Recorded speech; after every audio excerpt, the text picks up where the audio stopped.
YouTuber comes out of you a little bit. Anything for content.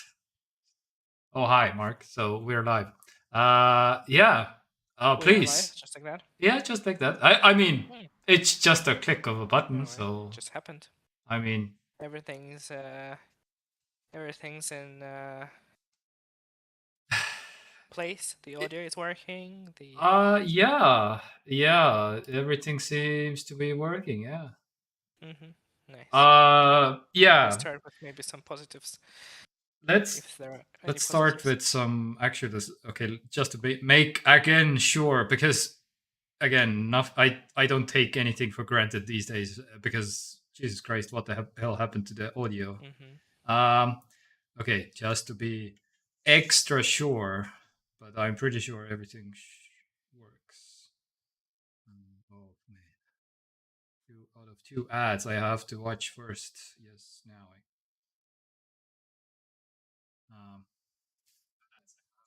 yes, everything works.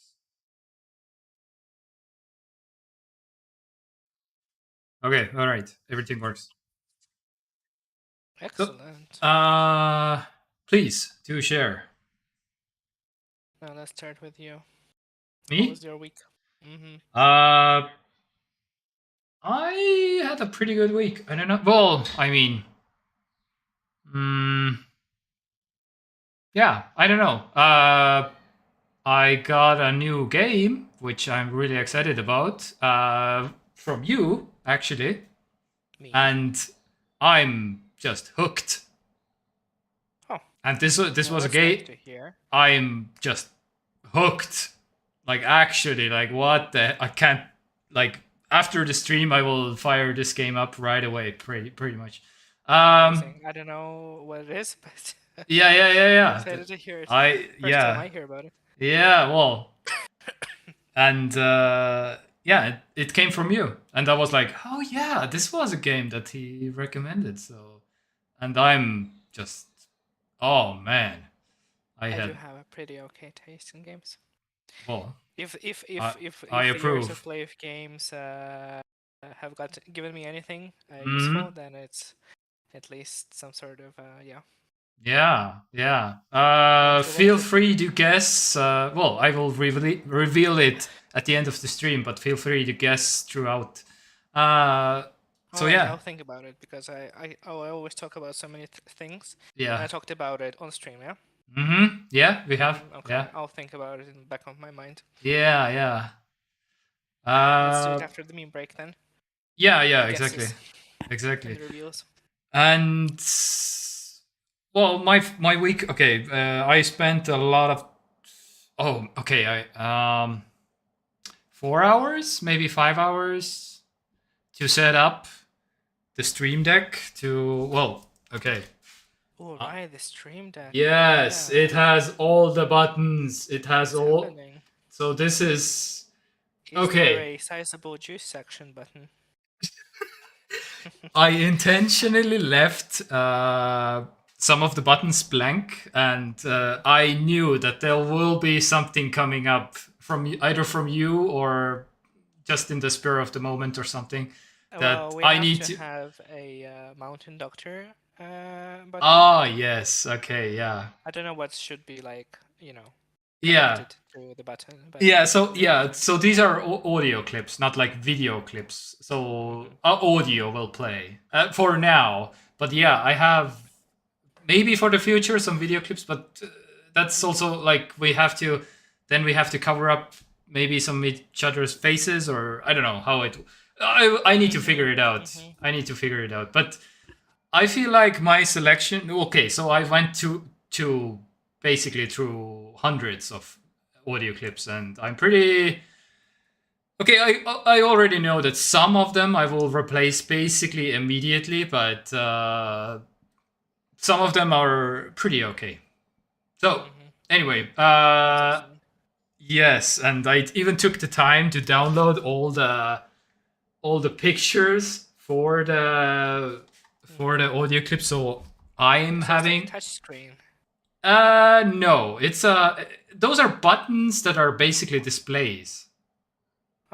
So you can Yeah, so Huh. so you can add any kind of picture you want, but they're Hmm. so they're touchable displays, Mm-hmm. but they're not Yeah, I like remember. that. But then they're not like haptic. So there is a physical button that the button goes down, and but it's also a display at the same time. Mm-hmm.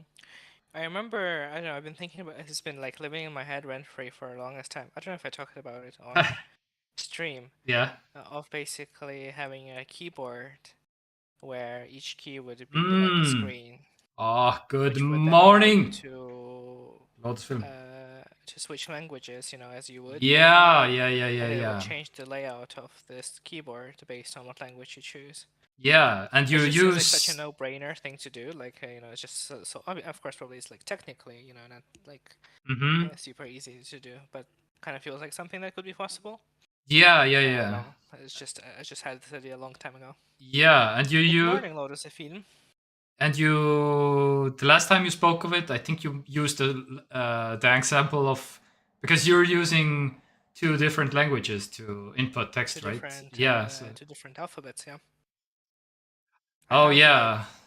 bought like physical stickers Oh that go okay. on top of the keys that add like an extra letter in the corner that is like the language that I use. Hmm. But the thing is that Mhm. like Okay, I turned up your audio a little bit because fine. Huh. Lots of Film is saying audio is a bit Uh, too low. Uh yeah, now it's Innocent good. dot on your face. Yeah, I Some kind see of that camera dot thing. Yeah. also actually because that's a completely new dot. I have no idea why this blue dot is in on my face now Well, because I feel like it could have been much worse. So I feel like we should yeah. just kind of roll with it. Yeah, I kind. What? Oh, Why is there an? is it done? Okay, no, Oh, it's it's some kind the of camera interface. yeah, it's a camera interface, but okay, real quick, I will turn off the camera and turn it back on, and Surely. maybe it's No. again in the same spot. Yeah. Do not touch dot. This is my Indian. Uh, oh, uh, uh, uh, yes, Oh, it's a sniper! Get down! yes, it's a yeah. Why It's is just it's just just Luna holding Siim like at a gunpoint, and this is just a yeah. crosshair on his Yeah. forehead. No. Maybe this. Okay, I will try one other thing. Okay, this brings up this thing again. Oh, jeez. Okay, how about this? Whatever. But Do you now want I. to just? Yeah, it's fine. I think Kindly. I fixed it. Oh yeah, At I don't least we see it have anymore. picture. Your third eye opened. It can be out of focus. That not Third good. eye, the YouTuber eye. Yeah, but Yeah, yeah, it happened. It went away. Good. So what was this? What was keyboard LED? Yeah. yes. So the stickers that I got, the buttons, the letters work nicely, but unfortunately for some reason not for some reason because I have a Swedish. No wait, is this? Yeah, Yeah, it's a probably. Swedish Yeah. layout of keyboard, Mm-hmm. which doesn't have the same position of the like special symbols on it as like an English keyboard. And Yeah. Ukrainian keyboard, for instance, has also a different one that isn't the same as like the English one, for example. Yeah. Yeah. Yeah. So Yeah. the Yeah. stickers actually don't necessarily fit for the not function keys, but for the like the letter keys and stuff like that. Mm-hmm. So if we had the system that you could like change the entire layout of the keyboard with like a tap of a button, because like every key would display what is supposed to be there actually, it would be Mm-hmm. so good. Apple. This seems like a very Apple thing to do. So do that. Yeah. Yeah. Yeah. Like digital What? keyboards on tablets and phones are like the single biggest innovation, honestly, that smartphones brought. Because like before that, you only had like your numpad, like the number pads on the phones, which was also a mess. But like just the idea, especially like living in a place where people speak multiple languages, being able to just switch on the fly between different languages is like so good. Yeah, one glass. Well, yeah, just a glass keyboard. Apple. When? Yeah, I mean, it doesn't have to be like, every key doesn't have to be like a 4K True Retina display, that consumes like of course, it would consume more energy and all that, like I understand. Yeah. But like, if you could have like some sort of 1 Hz refresh rate displays. Yeah. Yeah. Yeah. BlackBerry style keyboard phone would be still great. Yeah. Yeah, that's. You mean like with physical keyboard? But Yeah, then again, like. it's still Yeah, it's good for there's. people who speak one language. Yeah. Yeah. Yeah. Yeah. But Or it's. for people like, for example, yeah, like Estonian people can use Swedish layout keyboard for most of the Modern. things, Yep. But like, yeah, when you have two different alphabets that literally don't correspond to anything at all, like not a single letter on the keyboard is connected to the equivalent keyboard, to the equivalent key, like it doesn't work like that. Yeah. But it's a niche issue, I understand. Yeah. Or niche, as some people would say. Yeah, exactly. So okay, I want to kind of introduce the Stream Deck a little bit because all right, we'll get to the stories, but I will. Okay. Oh, what? Why is this? Oh God. Uh Why is this sideways? Jesus. Okay. But still not correct. Why is this on the side? What did I not? Oh, okay. Had this wrong thing selected for some reason. There's English keyboards.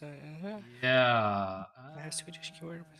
Yeah, but then like, the reason why there isn't an Estonian keyboard because it is well, the manufacturers would have to create a separate version of the product to accommodate for Estonian language keyboard, which is like such a tiny market, basically. Yeah. I'm sure many Estonians would like that. Yeah. But But yeah, at the same time, it's a whole manufacturing, or there are maybe. Estonian keyboards and laptops. See? So I guess for some Yeah, manufacturers, it is like yeah. It is possible, yes, of worth course, considering.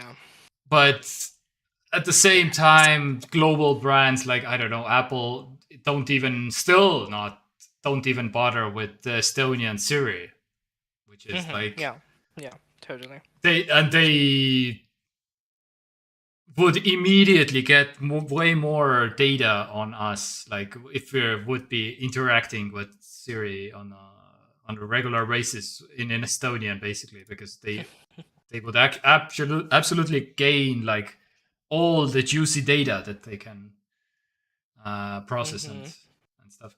So anyway, I wanted to quickly mention the Stream Deck because I will be playing some audio clips from now on, whether you like it or not, I guess. Because I don't know, I feel like we will love it. It will. I feel like this can be funny, but of course, I already know without ever been using. I haven't never been using it on stream, but I already know that this can be way too annoying when you've been used or abused, basically too much, basically. So it's. I will keep myself from. But the on the screen you can see the layout. What I have basically so far in terms of. And the other thing is, if I press one of these buttons, these audio clips will be not coming through to Discord, which is kind of rough because I guess. But anyway, so okay, to start off, one of my favorites. I don't know why, but I found. Well, I searched for some Estonian clips also on the soundboard, basically this website, and I found this one. Why Finland police fuck Estonia? So, Why?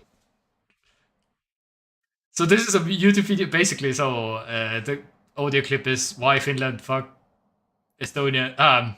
Why Finland fuck Estonian? Why? So basically, oh, this is a whole story of what this is, but I anyway. tuned into the stream, so I heard it a little bit. Yeah. Yeah, that could be also a possibility, but then you're reacting later. But I was thinking that, yeah, maybe you can be having the stream open, but also the Discord call, but then the reaction will be later. Anyway, and it will be way more confusing. Still have to think about some solutions. But anyway, I have some Star Wars stuff. I have some. If we want to get like, it was this Careless Whisper, because the George Michael song I have on here, because if there's some, I don't know. It was named Striptease because I found a Striptease audio clip, but now it's like, if something slightly sexual maybe coming up, I can play this, or for example.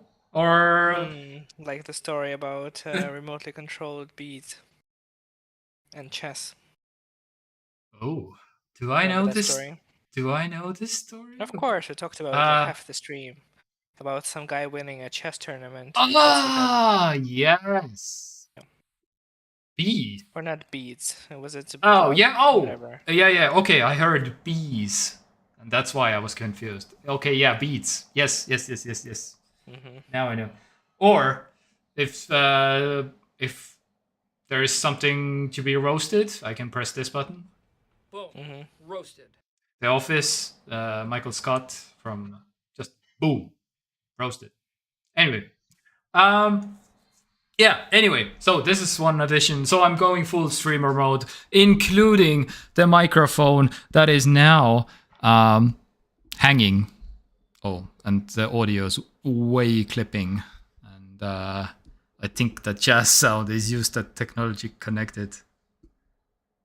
A Technology Connected YouTube channel.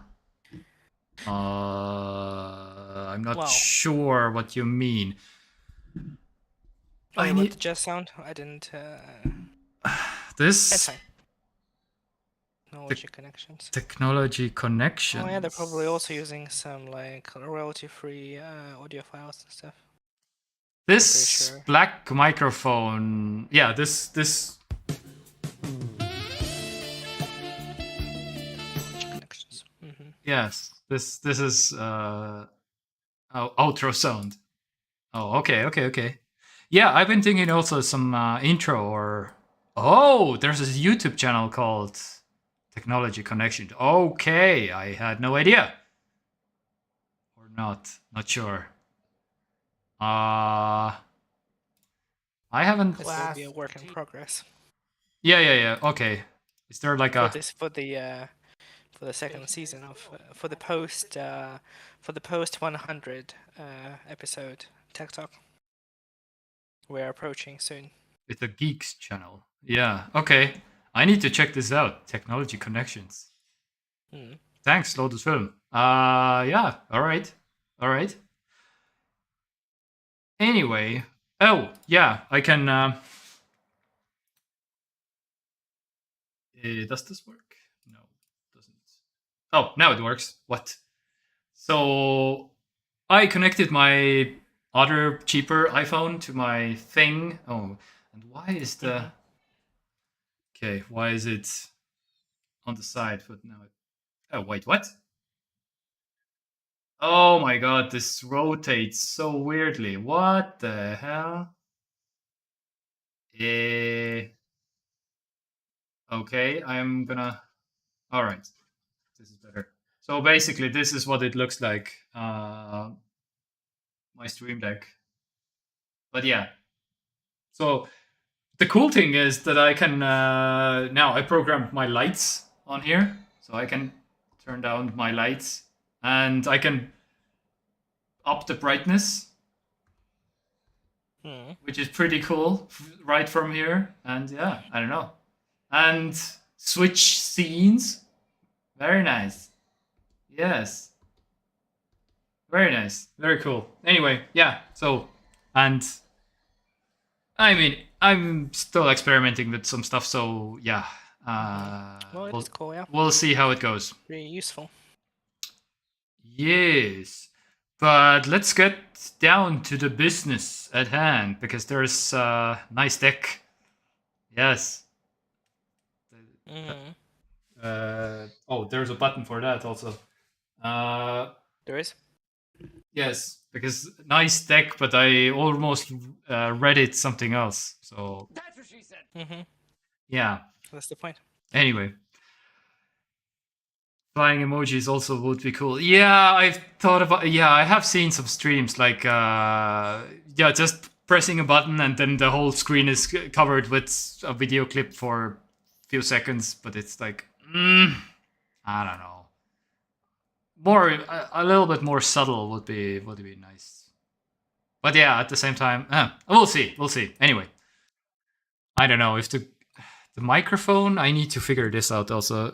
Where to put it exactly? I don't know. Maybe off the camera, I guess. Maybe here. But then it's probably not. Oh, maybe here. Maybe this is fine. We'll see. Anyway, this is. Yeah, this should be fine. All right, so let's. CES is happening, by the way. There's some stuff going on. How about some flying cars? If you have like $700,000 or something to buy one of these, yeah, 250 miles per range or something. I don't know. 4-seater, size of the SUV. Yeah, flying cars. Why not? Or how about the Apple car? But oh no, this one. Yeah, but made by Sony and Honda. But this looks. I didn't. I just saw the picture basically, and I was like, "Wait, what? The Apple car is out?" And then I was like, "Oh, it's Sony and Honda apparently making a car." The Afila. What does this have to do? What does this have to do with Apple? Because I was because this picture I saw, it was immediately right away like, oh, this is the Apple car. It kind of does, yeah. I mean, I can see that. That would be like something, because Honda was the one who was in talks with Apple to make the car, right? And then Honda was like, by the way, if Honda was going full like, oh, we want to boost our stocks or like some investment or something. Like, by the way, we're working with Apple, and all the media outlets were like, oh my god, Honda.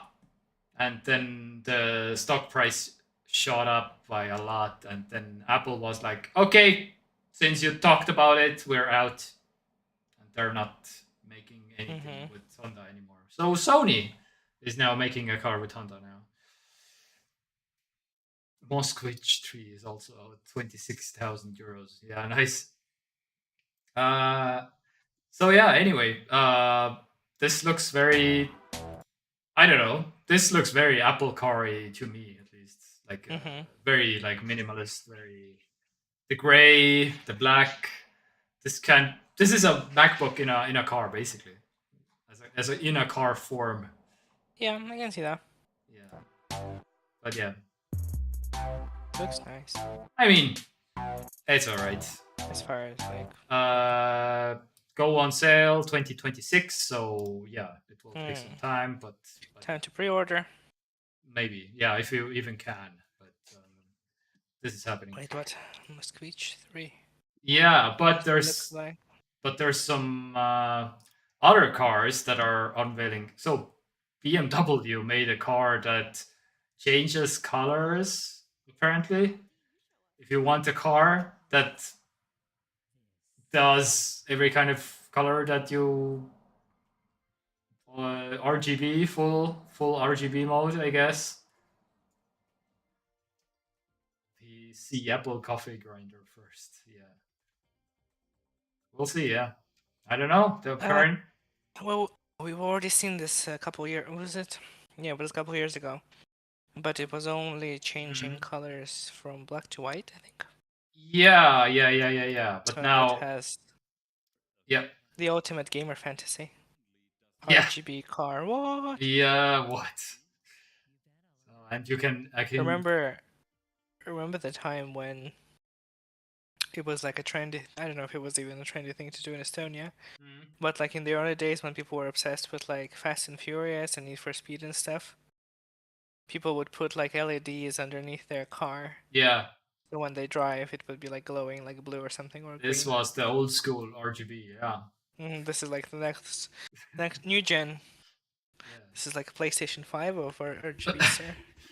PlayStation 10. Yeah, I just imagined also how would you change the colors in the car while being in the car? Like, do you have one of those cheap ass China remotes in your car, and then you're changing the colors under your car or something? It must be also very distracting for other people on the road. Oh yeah, Do yeah.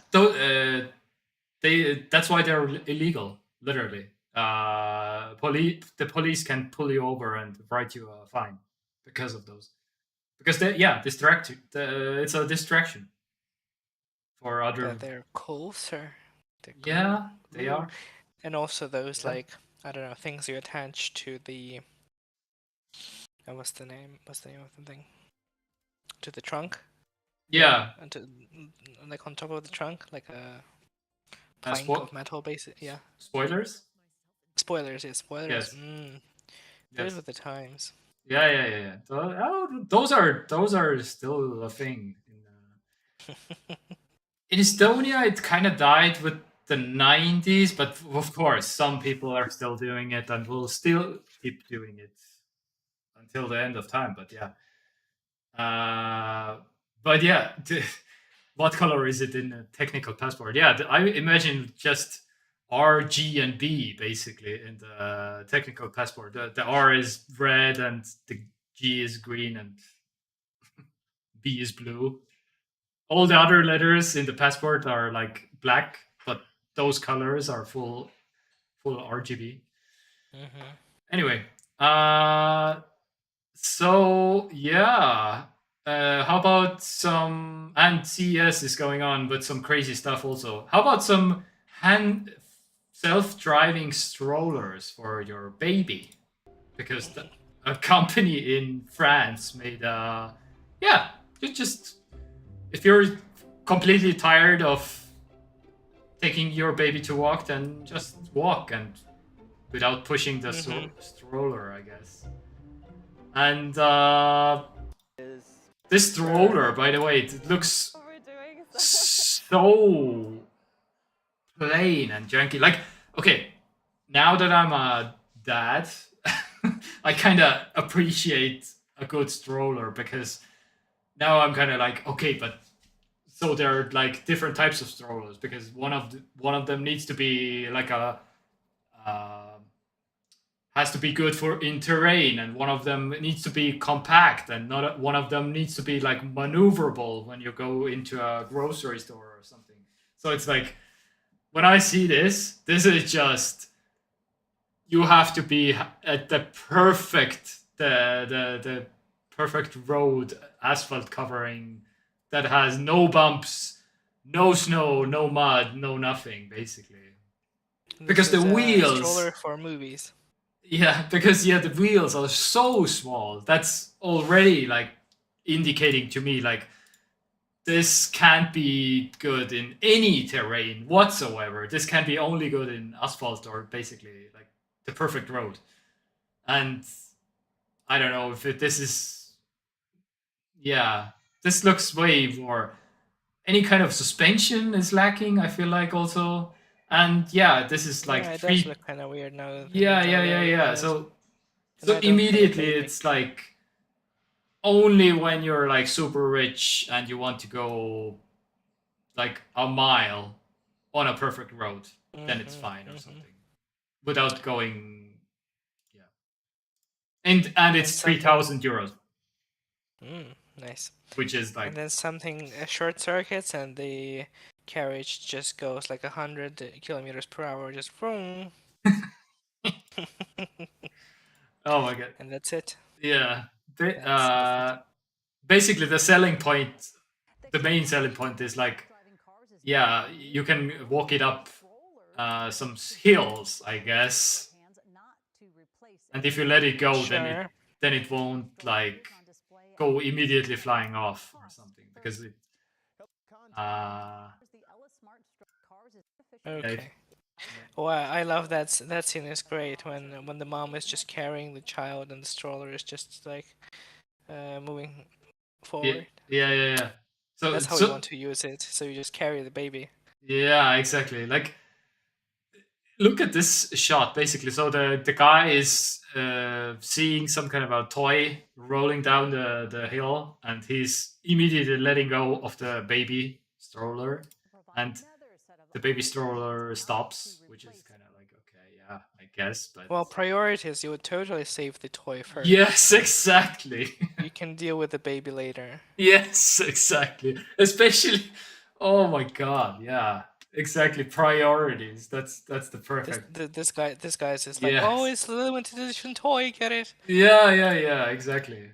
Of course, the priorities need to be. Yeah, you always have perfect roads at home. Yeah, I guess if you're super rich, then you just buy perfect roads for your home. Also, I guess. Yeah. I guess maybe it's just, if it's like the first model, if this takes off, they will have different like models with different types of wheels and stuff, Yeah. different profiles. If this is, I mean, at this price point, I can see it like Yeah. becoming that big of a deal, but I guess we'll see. If enough rich people buy these You know things, what? then I have the perfect target group right here about this product. right here. Yes. You mean So- you mean yourself? No. Oh. What do you think about this this self-driving stroller? Computer vision with sensors all around it. Oh, the manager's here. Yeah, Cute. yeah. Safety bubble. That's why. Scans its Hi, environment and manager. knows its environment so that parents can walk hands-free when it's not occupied. And when you stop, Yes. it will stop How about this? when you're out of the range. Cute. Hi, Lunik. Stroller is not for babies. Yeah, it's for parents. Yeah. But Of course, yeah. but she needs I to understand approve that. also. Oftentimes doing so. Yeah. But when they Because, really she's getting wanna into take that the little ones out because it can focus Bima their book, attention on their kids, basically. So and the stroller takes care of Mm. it. all So things it are. rolls along and Nothing is has their replaced companion. Pima Book So yet. when you're going uphill, you can have push assist where Oh. you literally have fingers on to move Okay. the 100 pounds. No, she wants to be part of it also. And then when All right. course. Even baby clothes are sold for parents. Yeah, of course. it would stop, That's why. it brakes automatically. Yeah. Well, we have been falling victim to the same thing. Basically, some cute ass It detects that it's rolling away, and after a clothes certain to period, put her on. it stops Like, it completely. Of course, she doesn't care what she's wearing. yeah. She will be just mad in, I don't know, 20 years. Like, what the hell did made you me wear? Basically, what he asks from baby. That's why I'm asking my baby. That's why she is here. Yeah. Anyway, so Good. stroller. But there's some other stuff. Mel, saat. The manager is leaving the stream. No.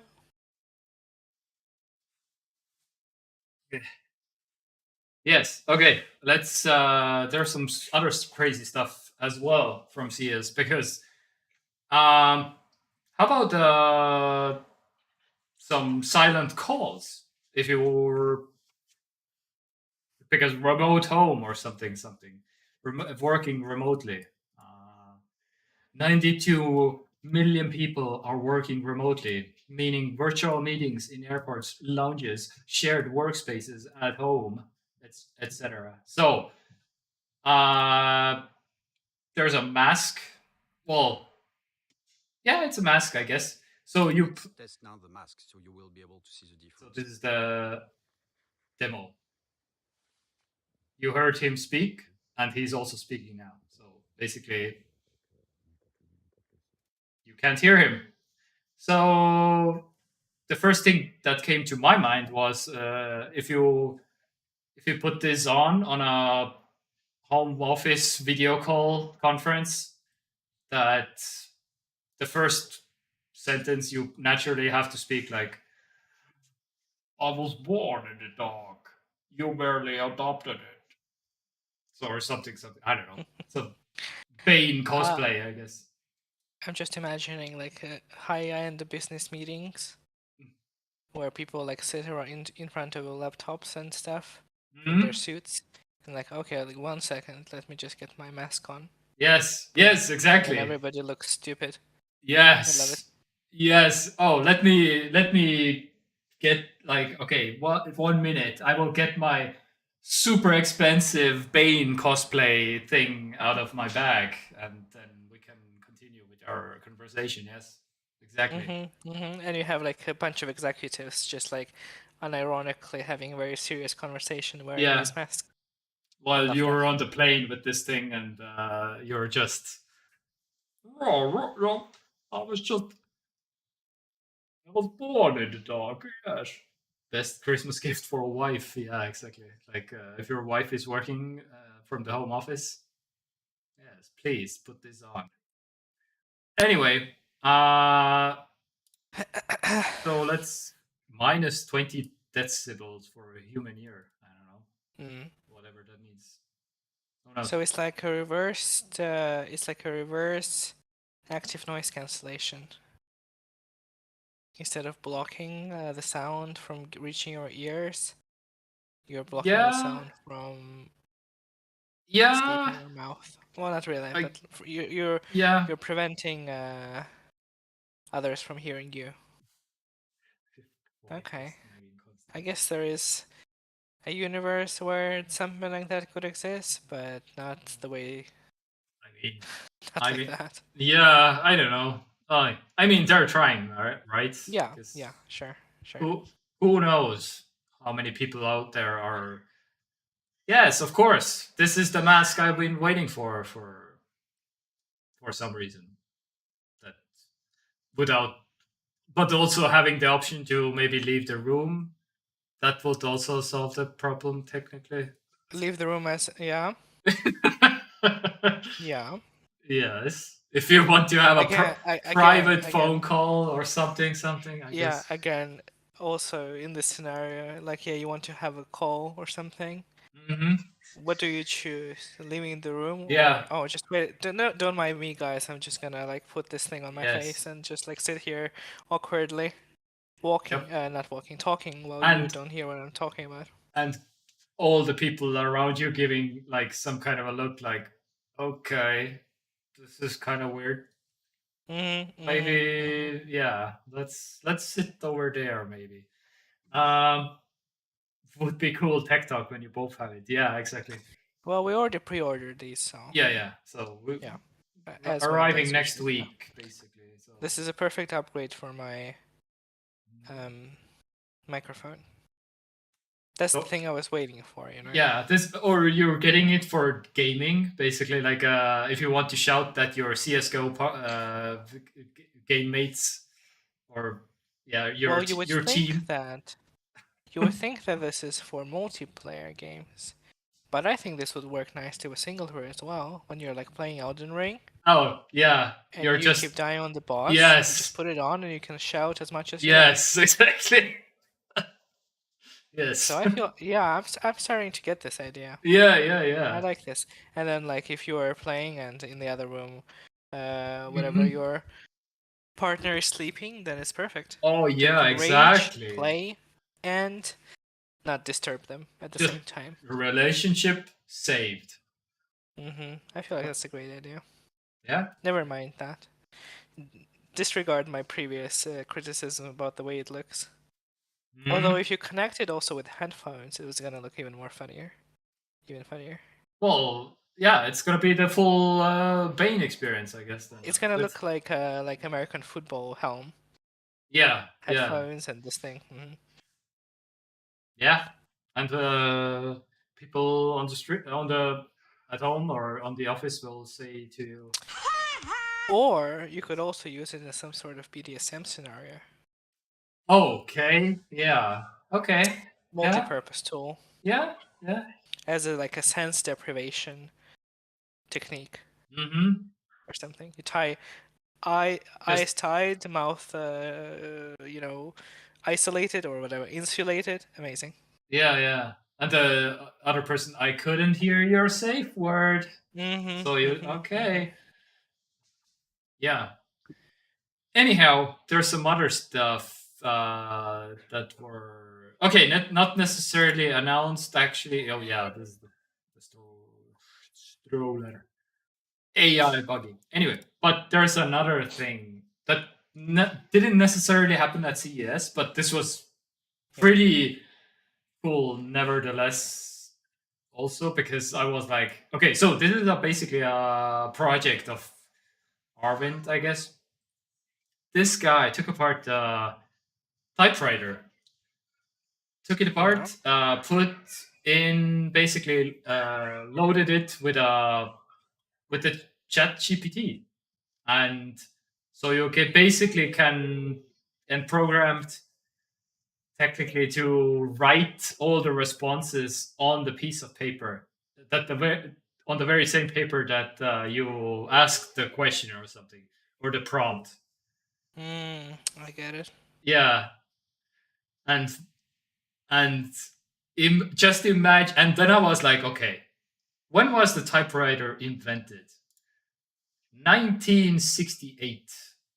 So imagine, okay, let's make it like 1969. Oh, really? 1968? Yeah, and So imagine. late. Yeah, sorry. No, I'm just thinking to myself, that is so late. I mean, I don't know. Like between the invention of a typewriter and the invention of first computer keyboards, how Yeah, much time is there? yeah. 20 years? Or even less. I don't know. Interesting. 1868. Oh yeah, sorry. Yeah, Okay, yeah. well, Not okay. not like a 1968. Okay, that was huh. Yeah. That's Oh, crazy. yeah. No. Maybe doesn't matter. Anyway, my point being is, imagine handing you a typewriter in 1869. Nice, by the way. Like a year later, and like this thing is answering your questions like this in 1869. Like the person would just shit themselves, basically. Like, what is this alien device? This is a very that would be insane. That you can ask, yeah, like something like that. Very Harry Potter 2 moment. Yeah. Like, yeah, when something the diary like was writing back to you. Yeah, like, oh man, that would be scary as fuck when you're 100 years ago or something. What the hell? Anyway, yeah, just a cool project, I feel like. But again, that's what a computer is, basically. But we're just so used to it. But imagining this 100 years ago. Yeah, I guess, I mean, it's the same as just giving person from a 19th century internet, basically. Well, yeah. Well, or like a smartphone question. or anything. Like, yeah, that would Yeah, be yeah. like, you will spend years of explaining what the hell is this. Yeah, this is just more spooky. It's like, ooh, it's just doing stuff. Yeah. It's like a Ouija board moment. Yeah. Anyway, But coming back to some European news, because we like to do some a little bit more local stuff. The first ever UK space flight is set for January 9th, which is kind of sure it can be done mechanical version of it. But it's not as cool. Yeah, what do you mean a mechanical? I think he's no. The AI is writing mechanically also. As I understood. Yeah. Like the AI is typing with the thing also. So typing, you can also delete text.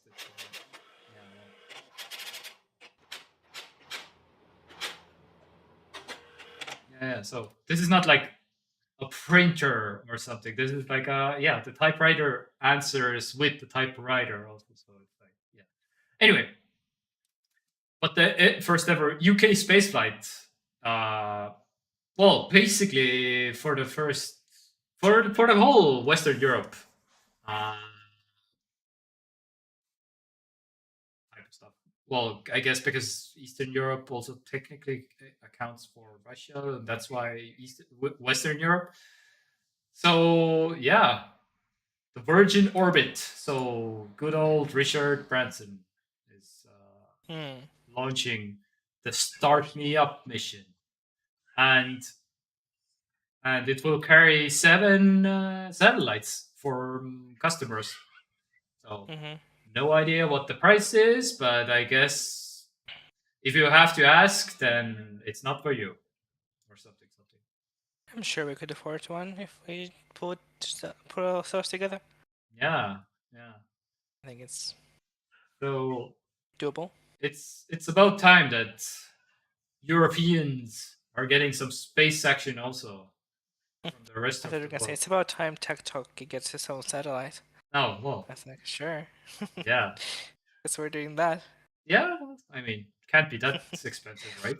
I gotta win a couple employees of the month before we can afford a satellite. Yeah. That's true. I will start to save up some money also.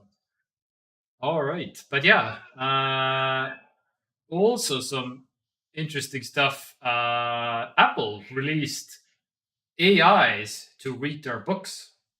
So Apple has the books app, and they just released 2 AI voices that will read those books if you want to. So yeah, I heard about that. Yeah.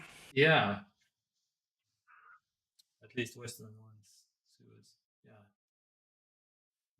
don't know about that, but I was curious. Basically, like, okay, what do these AI sounds sound like? The Madison, yeah. So there's the Madison and the Jackson and the Helena and the Mitchell, I guess. Wasn't it 2? Okay, again, anyway. Movement in the greenhouse drew his eye, and a woman emerged. At first, he wasn't sure. The woman was about the right age, but there was something different. This is my first time hearing this, but this sounds pretty. I looked up to find a wall of trees had materialized ahead of us. I hadn't noticed, because I'd been staring at my feet. This is pretty good. On nights with a new moon, we would walk to the end of the beach to find our favorite constellation. Oh, this is the most robotic for sure. I do know that there is an extraordinary sense here of caring and sharing, and that the sharing includes a willingness to join in exercise. Yeah. The Madison and the Jackson are very good. But the Helena is not so much. But yeah, anyway, so this raises also one question, because Morgan Freeman, his bread and butter is pretty much these days like narration, and like all the narration guys who are booked for like insane amounts of money, basically, to like, can you narrate this please, Morgan, because your voice. And now they're like, AI is pretty good, so yeah, I guess there's still added value to having Morgan Freeman voice the book. Of course, but because but I guess most people probably don't really care who that is. As long as the voice is like satisfying to listen to, I guess that doesn't matter really Yeah. who it is. But again, it mostly comes down to cost savings also, probably, right? Because if you release any kind of, like, you have to factor in the I don't know, millions that you pay Morgan Freeman also for your book or TV show or movie or whatever, basically. So that you're gonna be voiced by, or you're gonna go the cheaper route with the AI. Yeah, you can make an NFT of your voice. Yay, NFTs. Version must be really good.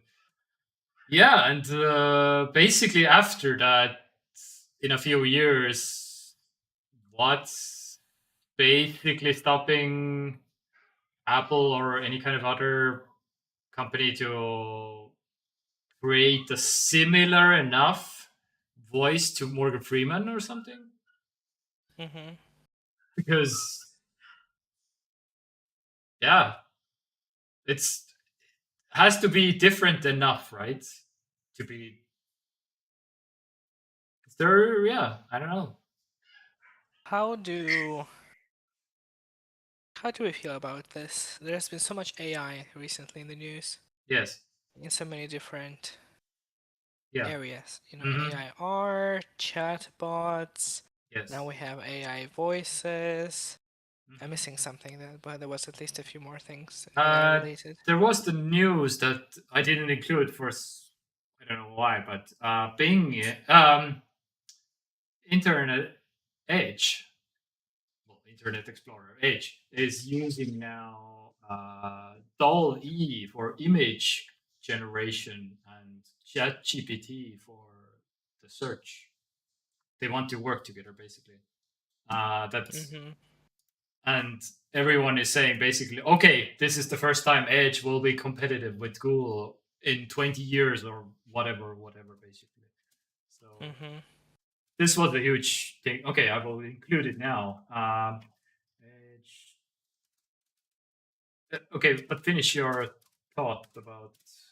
Yeah, I don't know. It's like if we extrapolate where we're going with AI to like future. I mean, considering where AI already is in terms of like this sort of generating things. Yeah. And how quickly it's like developing. Like in the near future,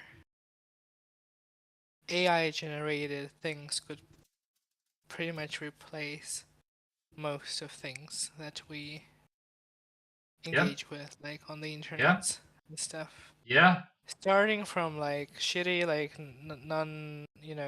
non-consequential, I don't know, social media avatars that nobody really cares about. But like if you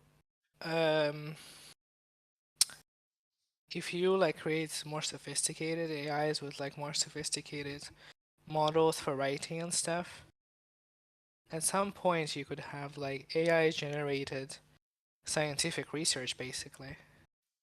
Yeah. You know, you just dump some data points in the generator, it processes the data and then dumps you like a scientific paper that is like, you know, based on the data provided, you know, basically.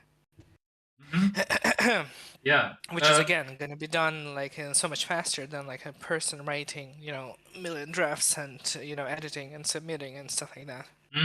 You could have AI generated, well, media content, of course, we already have that. Like AI written shows. Yeah. Music. Oh, we will, yeah. And that is why it's so scary in terms of like, yeah, you're absolutely right. And connected to what you're saying is also like, this was also a news story that New York city schools, they are banning AI chatbots that write essays and answer prompts. So a lot of people are very scared basically about AI at this point because there is so much. Okay, one of the most scary things that I have seen on the internet right now is also like there are some AI bots out there that are basically trained on like just maybe one artist that is creating art, like paintings and some paintings. Yeah, this one AI bot was only trained on one artist, which is if a human would do this, just basically copy like other people's work, that would be literally illegal. And they would be like, okay, yeah, that's copyright, and we're gonna go to court, and that's it. But since this is AI, it's like I don't know is the answer as of right now. So that's really they need to 2023. I feel like this is gonna be the year that we need to figure out what we're gonna do with the AI generated stuff that is trained on other people's work. Because holy, it's getting scary in terms of like because artists that's the war right now going on. Artists on any kind of art websites. Have you been to DeviantArt, for example? Yeah, of course. Yeah. DeviantArt is one of the biggest ones. I believe DeviantArt was the one who. Oh, what was the? Okay, I don't want to get this wrong. Yeah, because like right now, AIs are, yeah, as you said, they are generating stuff, right? They're generating content based on prompts. Yeah. Which are derivative in one way or another, you know. There's no way to know what they are derivative of for any normal person because, you know, a normal person doesn't have the database of the entire internet ever in it. But if you can still sort of, it kind of still has this sort of AI-ness to it, you know? Most of the time, like the way they write, you know, this like yes 101 this passage writing, you know, very like sort of formulaic stuff. Mm-hmm. But like how long will it take us to get from this point to the point where AI will manage to not generate but actually create things, you know? Yeah, well, I feel like this is gonna be. I feel like the answer is this year, pretty much, because they are already the OpenAI who created ChatGPT. They already said like, yep, GPT-4 is already on the works, and it's basically. I can't remember what the data set was, but it was like at least 100 times more than the version that we have now, basically. So ChatGPT 4 and 3, basically the difference is like at least 100 times, or maybe even 500 times, or something like that. So it's gonna be a massive jump, basically, when ChatGPT 4 launches. And yeah, they haven't given us like a date yet, but maybe this year. I don't know. We'll see. Because everybody is like making so much AI and right like, now. I don't know. I always have a apocalyptic prognosis when it comes to like where we are moving. But like, if this is what we are doing, and if this is how, you know, because, you know, there is also a timeline where we don't really do anything with AI generated / created content. In the same way that like we have a very like surface level, even grasp of digital, you know, content ownership marketplaces in general. It's all sort of kind of like exists, although there is no comprehensive systems to support it, you know.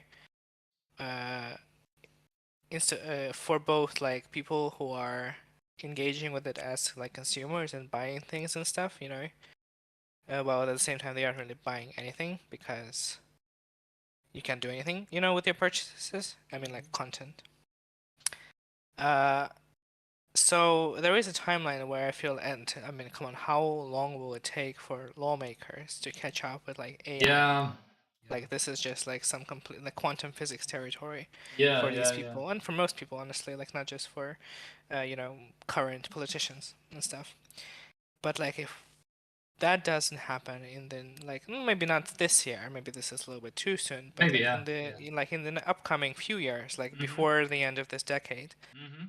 we will have probably like powerful enough like I don't know what to call them, machines, like AIs, and not they aren't machines really, like powerful enough entities, I guess, yeah, Yeah, that exactly. could do this thing. So what I am imagining in my dreadful apocalyptic mindset Mhm. is that at some point AIs could completely overtake the entire creative Yeah, field of human yeah, like activity. yeah. That is a. Corporations will use AI to like copy paste, not copy paste, but like basically Mhm. create content Mhm.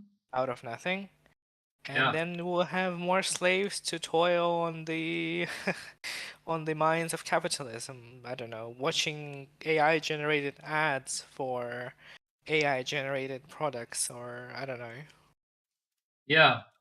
It's gonna be like that Black Mirror. Black Mirror. Yeah, yeah. Good show. Black Mirror episode, yeah, where like Mhm. the people's job was basically watching ads, and they would do this constantly while working out, while sleeping, while at home. Oh, yeah. Oh my God. This is. Yeah. Oh, yeah. Exactly. I watched Black Mirror so many years ago at this point, and yeah, but yeah, that brought me back a little bit. Um, yes, exactly, and thank you so much for reminding me of a point that I had been thinking about before the stream that I couldn't remember because for years and years and years I was under. I was thinking basically like yeah, the robots and the AI. The last jobs that we humans will have are going to be the creative ones. So many years we were like, no, the robot's going to be coming for the self-driving cars and for the I don't know the burger flipping robots and for I don't know handing your coffee or those type of jobs. But in reality, now basically the creative jobs are maybe even the first ones to go because I have lived, yeah, basically, because yeah, I've been keeping up with technology so many years at this point that for years and years it made total sense that yeah, the creative jobs are the ones that will last for the longest probably because imagination, that's what people are like still better than robots or AI basically, but now it's the turntables have turned so bad. It happened so quickly as well, Yeah, like in a matter of yeah, a couple years, basically. which I is feel like we didn't even like talk about AI basically at all at the end mhm. of this decade, Yeah, at the yeah, beginning of yeah, this decade. So it was like literally like fresh news. yeah. Um, And this is okay. And I do find it kind of ironic though. I think this is just like our destiny as species, yeah, that we spend so much effort and like sophisticated, whatever, like IT know-how, research, R&D to create these things like the AI. hmm And what do then we do with the thing we created? Basically make it so that it that becomes the creative thing, yeah, that you know, humans have with the no capacity use to anymore. hypothetical capacity to outcreate anyone, really, Yeah, and any remember, single person. the AI doesn't need to be more creative than a person. It hmm just needs to be creative enough to convince some people, not even all of them, basically, because the people are even talking about like at this point that the smartest AI versus the one of versus a dumb human, basically. Ooh, the line is getting thin, basically. I don't know. Mm-hmm. So yeah. Anyway, Again, this is like a work in progress, you know. yes, yes, And yes, like this is absolutely. considering how quickly it's moving. Mm-hmm. That is yeah, Microsoft, yeah, implementing ChatGPT already in the browser. Yeah. And like, it makes me so sad. Like there are people. Like, I mean, there is like a conceptually, you know, it's a stimulating thing to like be excited about. I guess like AI and automation and you know things like that. Yeah. Because it's like, oh, it's like new and interesting and exciting, and people don't really understand how it works. Oh, I mean, automation maybe is different, but like AI is like, you know, nobody really, like no person other than people enrolled into making AIs understand how it works exactly. But like, I don't understand when people are like, oh, well, you know, this is fundamentally gonna, you know, be good for us because, you know, we're gonna automate all like manual, like menial labors. And we'll only need to like have people to you know oversee the function of these machines, and fundamentally it will allow us to have more time to like dedicate to our hobbies and families and stuff such like that and become better people and stuff. And I'm like, no, it's not gonna work like that because capitalism will never let it happen, you know. Yeah, but Never. yeah, but And if it will be possible for a corporation to cut a few hundred people from creative positions and replace them with a single like AI thing that will generate, as you said, good enough thing that like a small group of other people maybe will be able to bring to like a serviceable level. Yeah. Which will then be able to be made into like an actual content, and it doesn't have to be good. Like I mean, yeah. content just needs to be content that people just like engage with. Yes. You know. This is getting just good more enough. because we're already having such a hard time anyway. Like we're consuming headlines anyway at this point because there's so much stuff in the world basically that consuming headlines, consuming like 30 seconds. I mean, how many years will it take for AI to generate like a 30-second TikTok clip that will go viral or something like that? You know. Yeah. But that could happen already this year. I feel like, you know, this is like a small thing. But then like from that to like AI generated epic fantasy TV show of like Game of Thrones proportions, it's just a few years, you know, basically. Yeah. And if corporations will have that instrument, they will absolutely cut a few hundred people off in their jobs, basically. Yeah. Okay. I have a perfect lead-in story for this one also. In a world's first, an AI lawyer will help defend a real case in the United States very soon. So basically, okay, the headline is a little bit sensationalist and stuff, but I will explain. So basically, there's a company, Do Not Pay. So this is donotpay.com. So this has been basically a AI bot since 2015, so 7 years or something. That will basically just if you type into the chatbot or whatever, basically you can get an answer. Like if you get a speeding ticket, can I what's the can I fight this or something? Like you can ask this chatbot like what rights do I have or something, basically. So this has been helping people to fight like fines or stuff, like everyday like legal advice a little bit.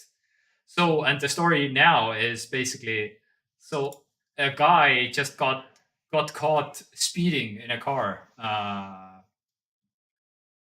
and is going to well, this is probably a marketing stunt from the company because, of course, it is because that's how marketing nowadays work, I guess. But anyway, he will basically pull out a phone provided by the company, and if there is a question from the judge to the guy who speeded, the AI will type an answer and he will read out the answer from the phone. So and if he wins, he He's gonna wins. be If on the he Judge Judy. yeah. So if he wins, then it's gonna be a huge marketing push for the company. But Of course. if he loses, he loses. Nothing to report on. But again, so not necessarily the AI is speaking to the judge or anything like that. Like the headline makes it, but this is like a proxy, basically. So yeah. Yeah. So this Very, is very interesting because it's like, oh, on the first glance, it's like, oh, it's such a nice thing, you know. yeah. People can save thousands of dollars on Yeah. lawyers that Yeah. like overpriced for their services and stuff. This is The problem is that literally this service basically. Do not pay. Yeah. Like if you don't want to get a expensive ass lawyer. the problem is that this kind of tech will always inevitably end in some sort of like insidious scenario. Oh yeah. That will definitely not benefit people. I mean, yeah. I mean, this company may as well probably, you know, if this case goes, you know, as planned and it all works, I can already imagine some like big tech company just buying this company and be like, okay, well, we're gonna snag you right now, get your stuff, you know, get your whatever you developed so far and use it somewhere else, you know. Yeah, yeah. So yeah. Anyway, is there some more? No more AI stories as of right now. Grim. Oh, Grim okay. capitalist hellscape is what is Okay. awaiting us. Okay, sorry. One, well, kinda related. Okay, this is not. Maybe this is okay. This is a deep learning algorithm, but again, so okay, that's my problem. Also, a little bit with AI and deep learning, just like a good algorithm, basically, because AI, artificial intelligence, is like something that is well, everyone and their dog is basically making an AI product or something, but it's actually Oh my god, basically don't even more get me like started. There's been like so much of this stuff like, oh, yeah. you know, I prompted a picture in this AI Yes. generator. Yes. And like, oh, I created Yes. this piece and stuff like that. And I'm like, no, you didn't create shit. Mm-hmm. Because, I mean, sure, your prompt, I mean, I guess you put in some amount of effort, but like just devalue again. We're already doing it. We're already devaluing just people's, you know, well, abilities and skills and whatever talents, if you will, to actually, you know, create the actual thing. You know, it doesn't really matter if it's good art or bad art, or like it doesn't really matter like if it's gonna make money or not. But like, yeah. We're already doing this. We're already doing this, and we're doing this to ourselves. Just yesterday, I read about the guy who was banned from art subreddit because he posted a picture which the moderator of the subreddit thought looked like AI-generated art. Although again, he says that it wasn't. So you know, there is some, you know. Yeah. Because it's so hard to prove. Also, that's right. that's one of the key things. Also, because the AI, it's hard to tell if the AI is good or it's just good at hiding where it got the inspiration from, basically. So it's like if it's actually good, that it's like actually using imagination, whatever, but or it's just changing the right things to make it not similar to any artist, basically. So anyway, there's a whole discussion about that also. If is the AI actually good, or is it like just hiding that well that it's not good? Anyway, doesn't matter. But this story, okay, a deep learning algorithm can hear alcohol in your voice. So basically, this is another example from my side, basically, because for the longest time, so I read about like drunk driving tech in a car years and years and years ago. So for years and years and years, I was under the impression pretty much that, yeah, of course, the obvious answer is if you want to fight like alcohol drunk driving, you will install like alcometers, like, yeah, those things that you blow into, and then the car starts. But then I was like, okay, but you have to clean them, and you have to calibrate them, because even the regular things that you blow into, you have to maintain them basically, and that's a huge problem. You will spend, who will do that? And people, so that's a whole nother thing that is basically like, okay, now I need to replace something or maintain something and check something. And but now again, AI to the basically to the rescue, question mark. So AI will just, you will just speak to the car like a, I don't know, quick brown fox jumps over the, what is it, what's the sentence, anyway. You will just say a sentence, and the AI will just say, oh yeah, okay, you're safe to drive, and that's it. That's the whole solution. Again, my understanding of what a obvious technology that needs to be implemented, and for years and years I was under the impression that we're gonna have this kind of a system that I explained, and the AI is like, nope, yep, just we have the solution already, don't even bother, just say a sentence to the car, and of course they will, because it makes so much sense also, because they want to have all the Alexas and all the Siris and Google Assistants. They want to have those in the car because data mining, of course, they makes so much sense now, and it helps also to not maintain some kind of alcohol system thing in your car also. So easy. Anyway, sorry. Again, why waste so much energy and effort and money on creating, a bed making machine, a nail polishing machine, a burger flipping machine? Yeah. If you can just delegate these things to people and let the AI do the actually mentally intensive work, and there you go. Just completely flip it on its head, and there you go. We have a lovely hellscape of capitalism. Sounds great. I mean, okay, one thing that can be saved from the capitalistic future that you're describing is just well, it's called a citizen salary.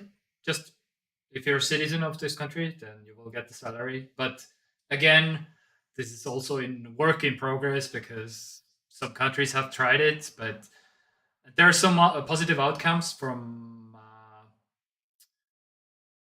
I feel like Switzerland is one of the countries that is paying something already to people, basically just to. But again, I'm not up to date on what's, and I guess Sweden wanted to try at some point also to have like just a base salary for doing absolutely nothing for the citizens. So that's maybe technically the solution at some point, but that has also so many problems. Finland had it. It was a trial They run. wanted to try it, yeah. I feel like it was a trial run in one city or something. Not carried out nationwide or something. I need to update my facts, but well, yeah, just universal basic income is what you are. Yeah. So, yeah. That's what I mean. And so, how would that? But that would change anything. But that would technically, like, if you don't want to have this unpleasant jobs or any kind of like low level jobs that people don't want to do, then this could be a solution. Again, this has many problems on its own, and this will create way more problems, maybe. But that's why I mean, considering how hard corporations are fighting work from home, like a very basic thing, you know, that has nothing to do with your income, just like the fact that you are, whatever, more in control of your time and stuff. Yeah. I mean, maybe it's more likely to happen in some European countries, I suppose. But again, I'm just struggling to, because if you, well, I mean, first of all, somebody has to do these things too. Well, I mean, assuming that we are so far into the future where all these things are done by machines, and you have universal basic income. Yeah, this will be. And the AI is ravaging the creative space, and just like art becomes like a very niche, like connoisseur thing that you know, basically only a very small amount of people will be interested in, you know, and like kind of like you think your vinyl music or whatever the fuck, like yeah. hardback books and you know, Blu-ray DVDs, you know, this kind of stuff. But it's just like everything is like that at that point, you know. Yeah. That still seems kind of sad.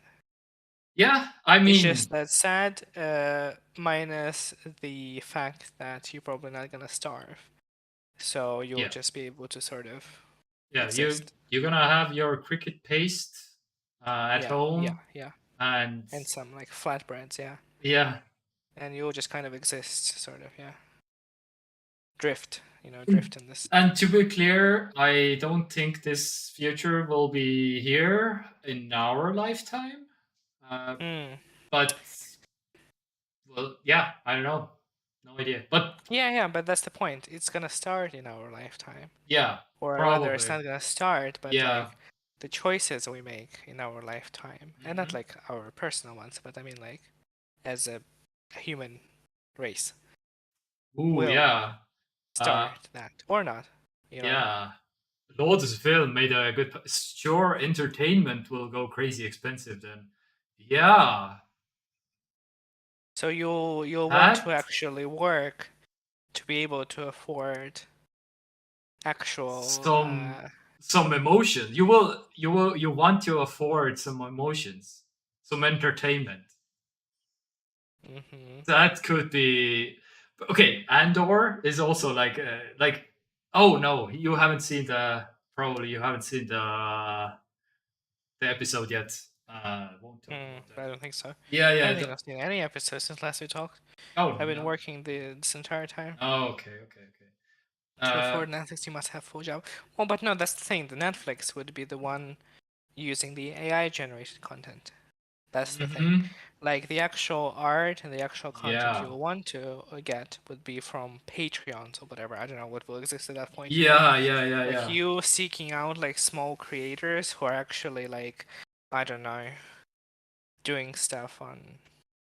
Yeah, it's gonna be like a bootleg YouTube where actual people upload stuff to the platform, and YouTube. Which is basically what we have now. Yeah. Well, I mean, and YouTube will be the AI place where everything is AI generated, and we're gonna have like this smaller bootleg YouTube that. But these are people generated videos. People filmed this. So I mean, again, to the point of sadness of our existence, like so much of Twitter, so much of the internet content, including YouTube, already sort of feels AI generated in a sense, you know. Oh yeah. Like you prompt a thing like, top 10, whatever the fuck, and you have hundreds upon hundreds of videos. All the top creators are basically including ChatGPT in their videos nowadays, basically. So write me a YouTube video, blah blah blah. And then they're like, oh wait a minute, that actually kind of worked. Let's see what else can do, basically. So yeah, and it culminates from there. Yeah, I completely agree. YouTube is But I mean, quite just not like pointless. even in that sense, not in literal AI generated content, but I mean in like collective hive mind of YouTube is sort of AI-esque in a sense. Because Yeah. like you'll have I don't know, Squid Game season 2 will come out, and you'll have. I mean, that's not really fair because I mean every once in a while people have original like thoughts and ideas about some things, but especially like the content that actually pushes the needle and actually brings money, like the tops and the the doctors won't tell you that this product will murder you or something, like this kind of stuff. And there's so much of it. The hacks, like the life hacks, the cooking hacks, this sort of stuff, the baking stuff. Yeah. Like it all already feels AI generated in a sense. Because it's all basically the same. It's just like sort of a little bit reshuffled and stuff. It looks the same, it like feels the same. But again, like this is the stuff that gets the views, and conversely, it gets engagement and ad revenues. So yeah. Yeah, I think the first place didn't help at all. I don't feel any better about our future. Yeah, Lowe's Film is saying, I think the first place where AI starts to make real content is TikTok, short funny videos. There you don't have the Yeah, that's what I time said to exactly. see it if it's real or AI. Yeah, one point everything is AI. Yeah, that's probably, yeah, I can see that happening, yeah. Because, yeah, because long AI. long form content that takes research and some actual planning It and takes stuff. research. It takes a certain level of yeah, like I don't know, charisma, I guess. Like yeah, to be able to yeah. carry That's this sort of content for however long it takes. What is even long form content anymore? I don't even know what that is anymore. yeah. Well, Because short form what content we is do. like 30 seconds. True, but like at some point, I mean, at what point does it start? Is it like a minute or more, or 10 minutes or more? I don't really know anymore because like all content nowadays is like 60 seconds long. All content that the kids care about. Anyway. Yeah, depends on the person, I guess. So I guess maybe that is actually the solution. Having an hour-long YouTube videos generated by AI seems kind of. But then again, if it doesn't take any time at all, then like sure, fuck it. It could be like you set the prompts, like the title of the video, the length, some like basic sort of like prompt, like a paragraph of text that will tell you what you want the video to have in it, and boom, you press the button and you have yourself an hour-long video. Oh yeah. Oh, that sounds terrible. Maybe Lotus Film. There are some AI videos already. Come on. Just go watch my. Oh, okay. AI depends on what you mean exactly. Like, do you mean written and read by AI with some pictures, or do you mean like AI generated videos? Depends on your, because I can give you already like some definition, like some examples of AI videos on YouTube. So we have we have these VTubers. Yeah. You know what a VTuber is? Yeah. Oh, it's a. Oh, I knew, but the person who is. No, it's basic. As I understand it, it's just basically yeah, a like person doing YouTube, except that they never like show their real face and stuff, and Yeah. just like use animated avatars and stuff. Yeah. Yeah. So you'll have soon like YouTube channels run entirely by AI. It's just like. Are you familiar with Hatsune Miku? Yeah, she's like a Japanese Yeah, pop star. artist. Yeah. For I don't know, 12 years, 15 years, or something like that. Something like that. Like a superstar in Japan that is not real and gives concerts in Japan all the time since yeah, what's Sora how long has she okay 2007. Okay, so yeah, 15 Well, years. but I think there is still a person behind her, Yes, you know, her yes, voice and yes. stuff like that. So it's not like entirely sort of fabricated, I guess.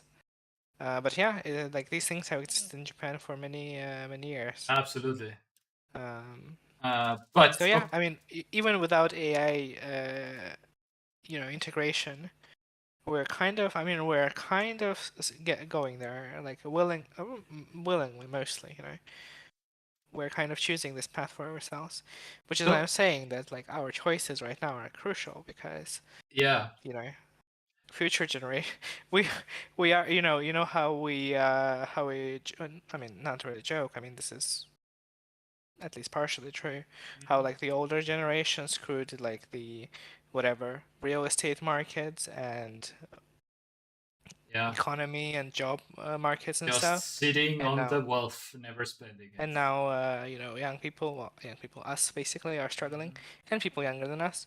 So we could very well be the generation that will screw over future generation, just with this AI shit and stuff. Oh yeah. Because we just don't have the foresight. So Yeah. like 50 years from now, like people will be like mining their whatever Bitcoin, but like in an actual mine of some like weird I don't know, underground umbrella corporation mining Bitcoins, and they'll be like, oh, goddamn you old geezers, you know, who didn't see this coming. Imagine right now an art student just on the first semester or something just got in and yeah, I'm gonna be an artist and studying art, and then they see what is happening in the AI world right now and like, oh, that's scary. And then they're like completely like breaking down or like questioning their life choices basically, pretty much, or like, I don't know, writers for TV shows or writers for movies or something like that, and they're seeing what the hell is happening right now. And mommy, I don't think I want to be a writer for a movie anymore or something. I think I want to write code for AI or something. I don't know. Who knows? Anyway, I wanted to give an example. This is a video that I basically reacted to a AI generated video. Technically, well, it's filmed by humans, but everything else is then done by AI, as far as I can tell. The voice is super robotic. The delivery is super robotic. The script is almost certainly written by AI for this video. And yeah, it's. But if you're talking about like also filmed or like, okay, not filmed, but like AI generated videos.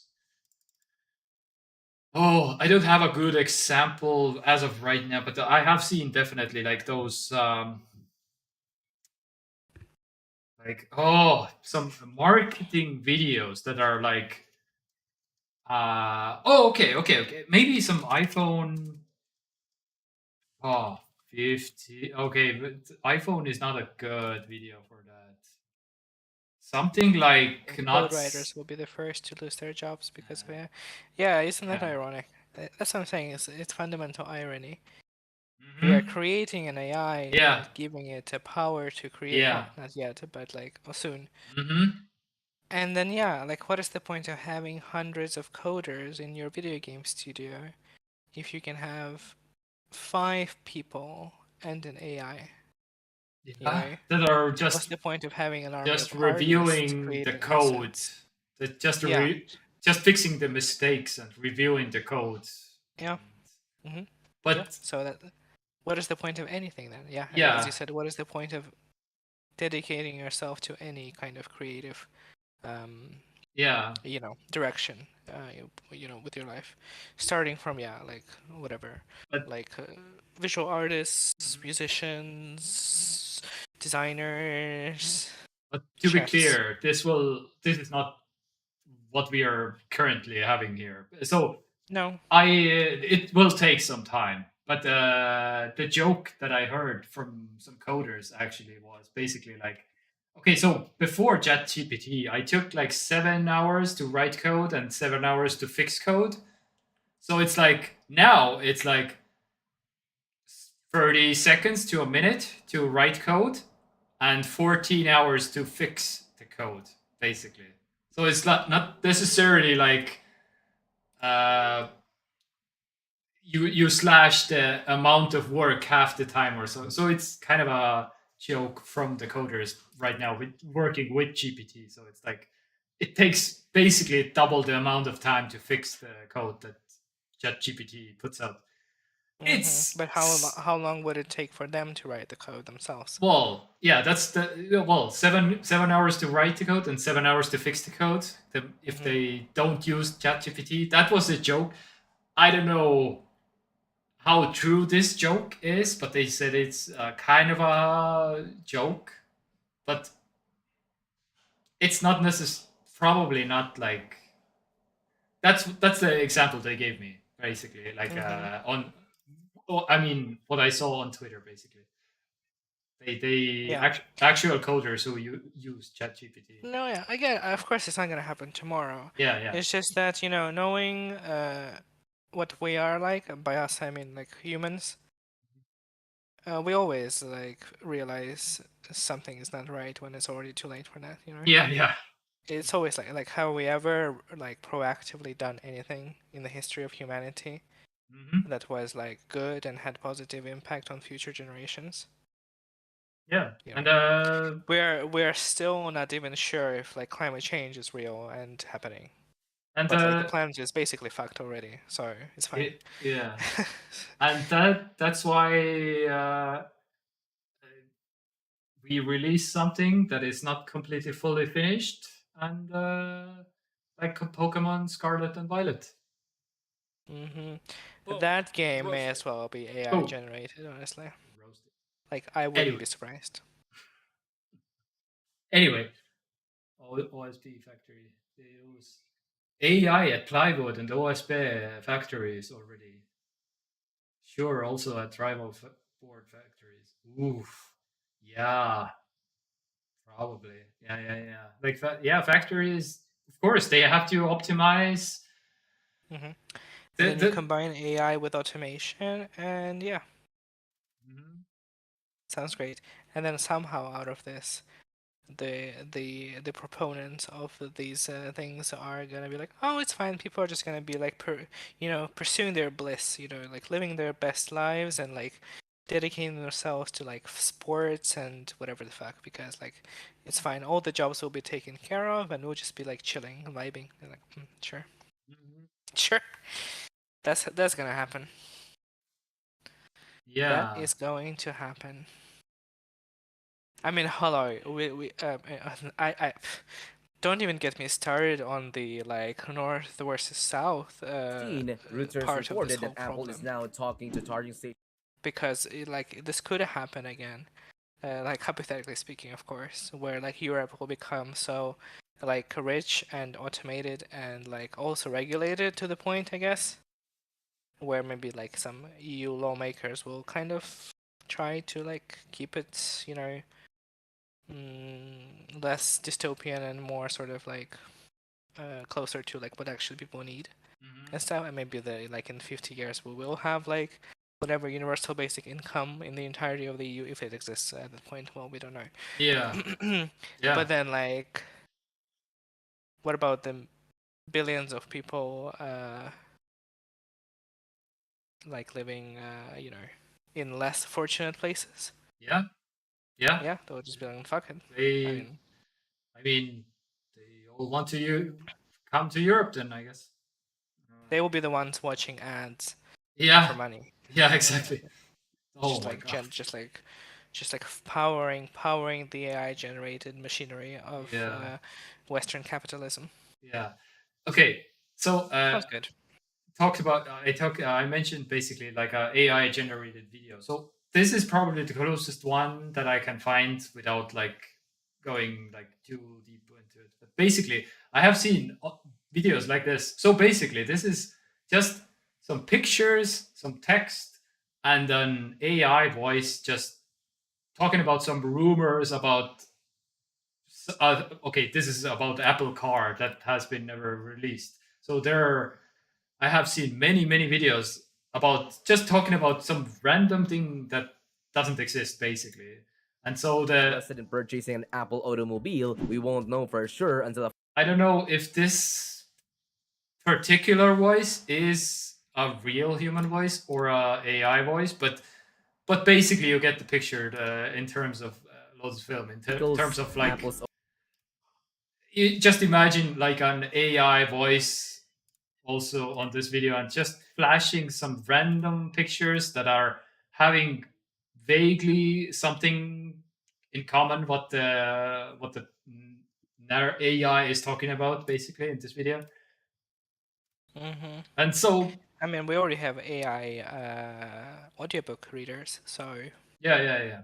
we're almost there, basically. Okay, maybe Lots of them found a what? Something went wrong. What is maybe the studio thing. Yeah. That shocked the world. Take over your job. Yeah. Car factories, I mean, yeah, of course. Also, it has contributed. Tesla is one of the, I guess, one of the leading ones, maybe, but all the other ones are basically doing the same thing anyway. So, yeah, they just AIs and robots creating cars, and that's the end goal anyway, to have very fast production and cheap cars. So, because to run the robot, it costs pennies because electricity is the only cost. To run a human, it costs a salary. Yes. Anyway, Tesla is the most handmade car, I think. First Tesla batteries world. Yeah, well, of course, the first ones, but now they're still using a lot of help from people, but they're using a lot of robots also at the same time. Yeah, there were some robots that didn't work on some tasks that they have to replace with humans. And I've watched some stories about that. They went too far into the robot manufacturing into the factory, and they were like, okay, they're not ready yet. We're gonna replace this robot with humans still. But yeah, it will just take some time more basically. So anyway, let's talk about coming down to from the AI craze.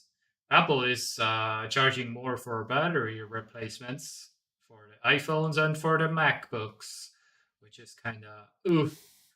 Yay. Yeah, this is also a thing. So maybe if you want to have your battery changed, do it while it's still cheaper, because this price change is not here yet, but it will be coming. So Did they do it so that people will be more enticed to buy their own batteries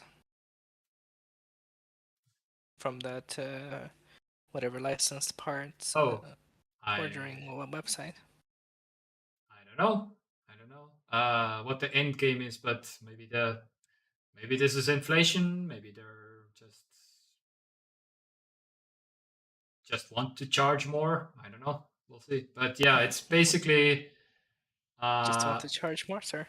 Yeah, just that's a reason. That is a valid reason. Yeah. Shareholders need to eat. Yeah, exactly. If anyone needs to eat, it's shareholders and the executives. Yeah. Mm-hmm. Exactly. Nobody thinks about the little guy. Yeah, exactly. You need to watch out for the poorest people.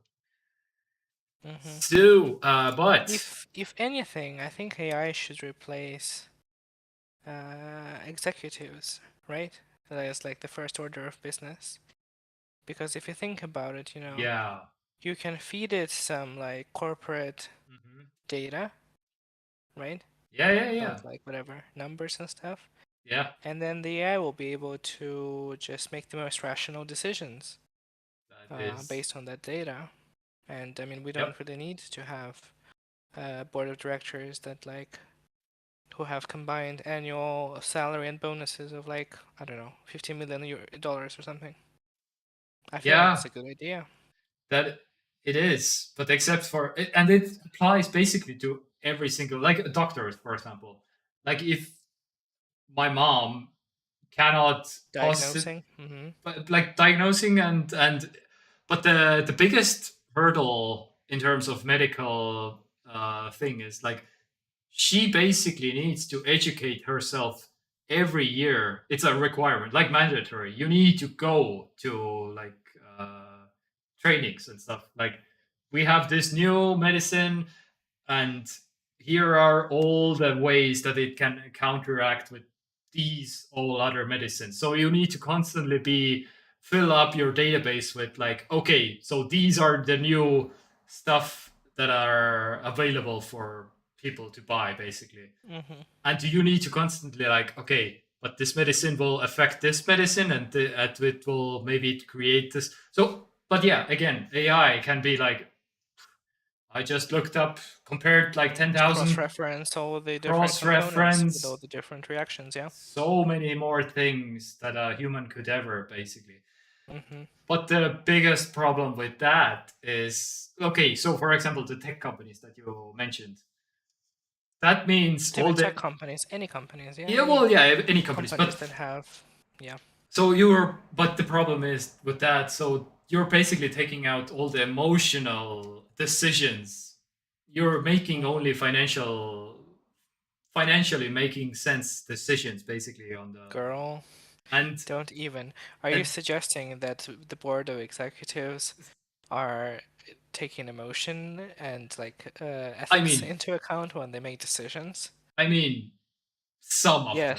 Some of them. The classical high empathy ethical decision is when your company reports like record-breaking profits for the quarter, and next day you announce that you are laying off 300 people. Like this is the ethics of modern corporate culture. Yeah. But I mean, in terms of like products, what they can like. Yes, that is a whole another like. Yes, but I mean, in terms of like good and exciting products that will completely like fail in the first year because whoever had this emotional idea of coming up with this crazy, I don't know, whatever that you enjoy, basically, like some kind of a insane out there without any financial consulting product that this company made, and it's one of your favorites of all time, basically, like whatever, a video game, a tech gadget, whatever. But yes, of course, there's the whole other ethical debate, but I was just basically some kind of a cool tech product. Yeah, I think it's perfect. You replace all the like manual labor intensive operations with automation, and you replace all the mental like creative processes with AI. And stunning. Yeah, there's gonna be some companies out there that are going to do exactly that, basically. But yeah, we'll see. Yeah. Sounds great. Yeah, and it does look good on a marketing flyer. I can't wait. Like AI generated, blah blah, whatever. So yeah. I really hope that my apocalyptic vision of our future is not going to realize. Yep. Same here. But nothing so far gives me reasons to believe otherwise. I mean, we'll see. I feel like it's a matter of when, not if. But yeah, it's gonna be happening at some point. But it depends on how resistant the humans are, I guess. It depends on how much we scream and shout when AI like steals our TekTok format, and they are gonna do the same thing but in a different color and different two talking heads in a Just a deep fake to, just like yeah random, yeah Unreal Engine generated yeah bubble heads. Yeah. with the same technical problems and with all the same Perfect copy. Yeah. yeah exactly like it's on us how much we're gonna fight the good fight anyway. So Yeah, I guess. Isn't that always the case? Just it's always fighting. yeah oh, what is this? Okay, I don't know what this is. This is a weird article. Yeah, that is so true. Oh my god, we have a very philosophical stream this time. Very. Isn't that always the case with like just in human history? Yeah. That like the inertia that we have, not like within ourselves, but like as societies and peoples, is pretty much always leading to some like bad places, And yeah, to get to a better place, it's always through some sort of protest or like fighting. Revolution. Yeah. Like the inertia is never just like nice and pleasant and comfortable and positive for the people. Yeah. Yeah. Which again doesn't really make me any more. If it doesn't make me feel any more positive about where we are headed, but yeah. Yeah, exactly. At least here we're doing something. For future generations, they're gonna watch this show and like, oh yeah, they better. That was the turning point. That was the turning point for AI and humans. Yeah. Okay. Interesting. This channel is going to be like the classical like high art. Yeah. Where we'll only be appreciated long after we're dead. Yeah, exactly. In a school, in a lecture somewhere, they're gonna see like, oh yeah, these guys. They were so right. As they're sitting in like some shed in the middle of nuclear wasteland.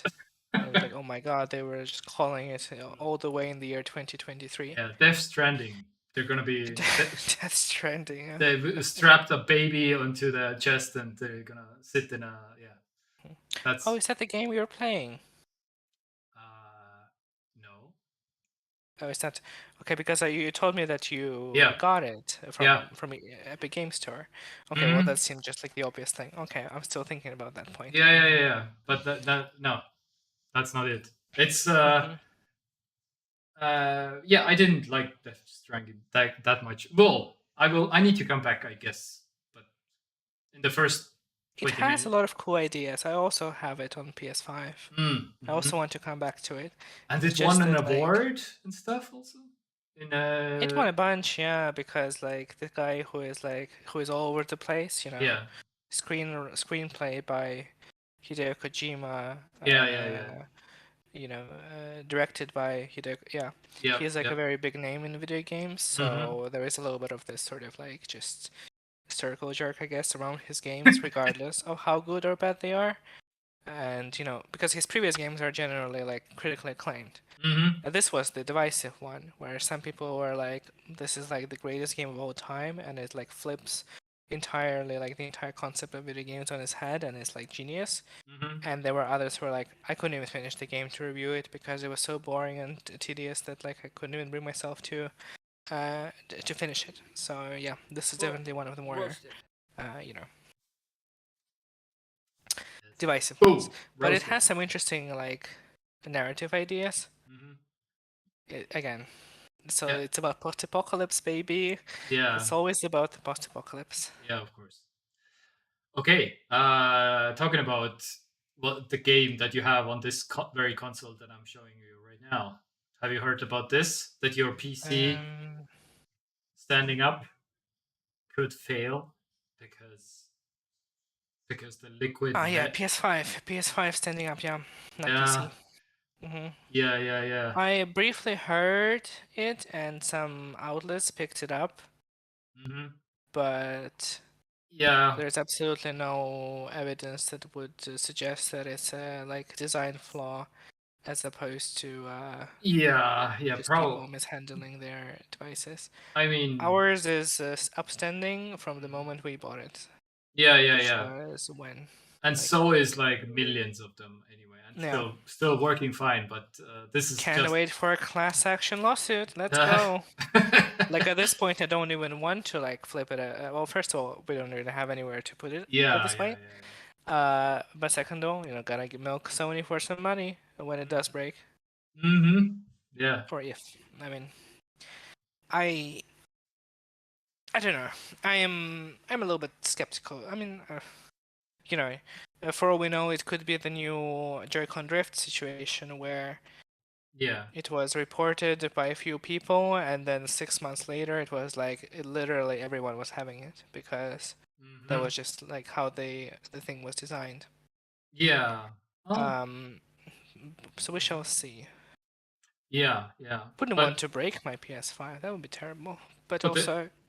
But at the same time, people have been running it like some people probably have been running it vertically since 2 years in a row, playing every day.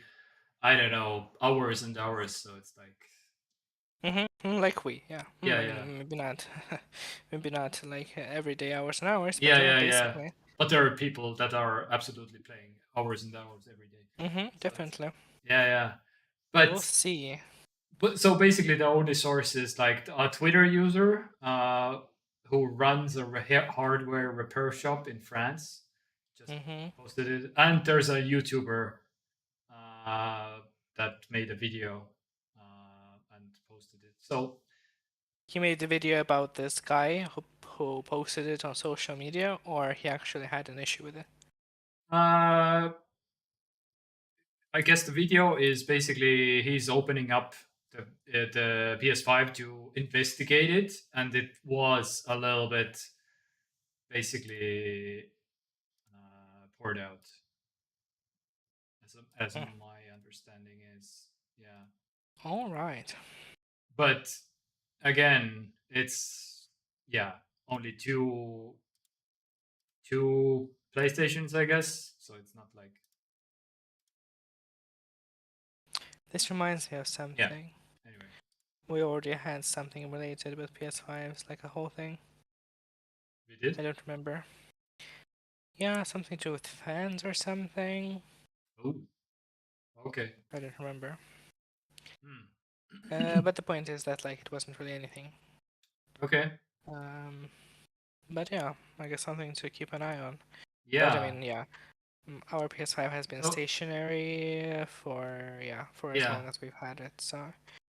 And it's gonna stay that way. I'm gonna ask Morris actually about this story. Maybe he heard also some tea.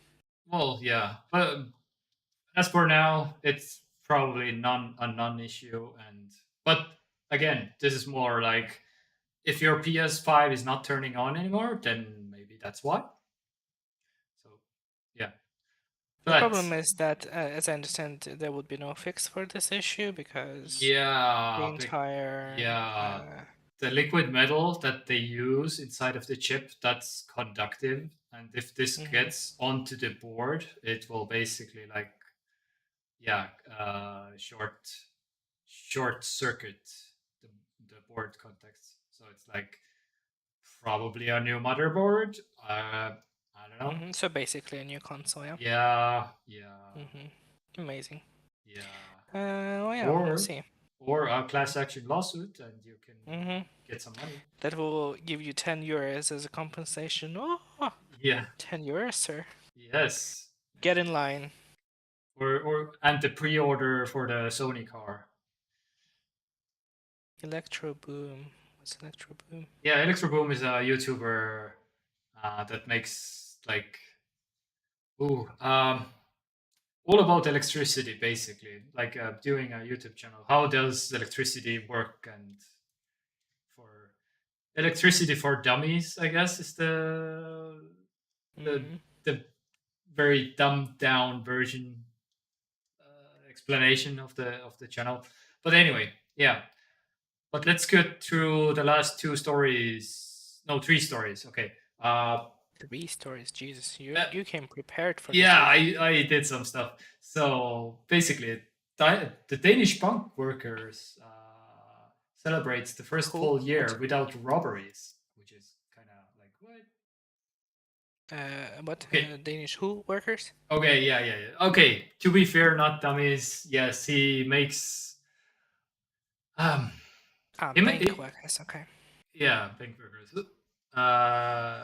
He does good stuff, loads of them. But the only videos I have seen is like very like let's explain everything in the most basic way. But I'm sure he has like way more not dumbed down versions also. So anyway, I don't know why this story was in the r/technology subreddit necessarily, but I don't know. I find it interesting, and yeah, people don't see the value of cash anymore, so they don't rob any banks anymore, which is fascinating. So yeah, that's the story basically. The first year without bank robberies, as the use of cash has dwindled in the recent years, which is yeah. Okay. I mean, yeah. Who uses cash anymore? Yeah. So, and one other thing is, this is not this was also in the technology sector for some reason, but Norway helped to replace Russia basically as the biggest exporter of gas for Germany. So Norway overtook Russia as the leading gas import country for Germany, which is very nice, very good. Come on, Norway. Yeah, you can do it. Getting the coins. The coins. And making the money. Just a feel-good story. And the last story is you can now get e-married in Estonia. Sure. Yeah, and since 7 days ago, basically. So from the 1st of January, you can you pay 30 euros and you get married in this country. You can get like the youngest was a 19-year-old and the oldest was a 62-year-old in this country. 34 people have used the service already. Interesting. Yep. Pretty cool. Beat that, US. We have e-marriage. Very cool. Anyway, that's it. So let's get on with the meme. With the meme break. Yes. So I didn't necessarily have any new memes necessarily this week, but I'm getting my old stash out. So in light of the AMD cards that are going up to 110 degrees in some cases, and AMD might be having a class action lawsuit on their hands. I don't know. So this is more of that. But yeah, so it's not that bad. Anyway, let's talk about the music. What's going on in music this week? No artists that I necessarily know, but because they have no insulation. Yeah, exactly. It's not that bad. But this week I'm recommending "Need You" by Oli Oli.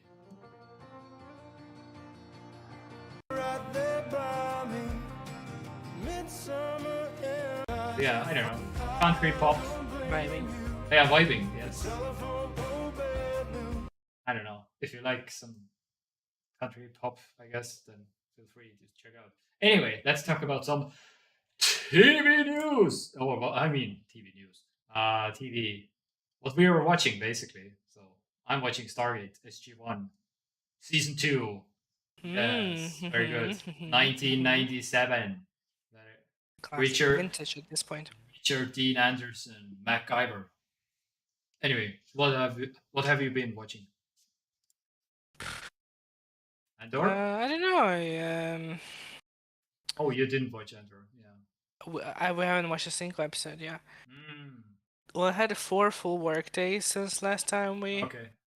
And then before that, I think I had a day off. Or we streamed like on what?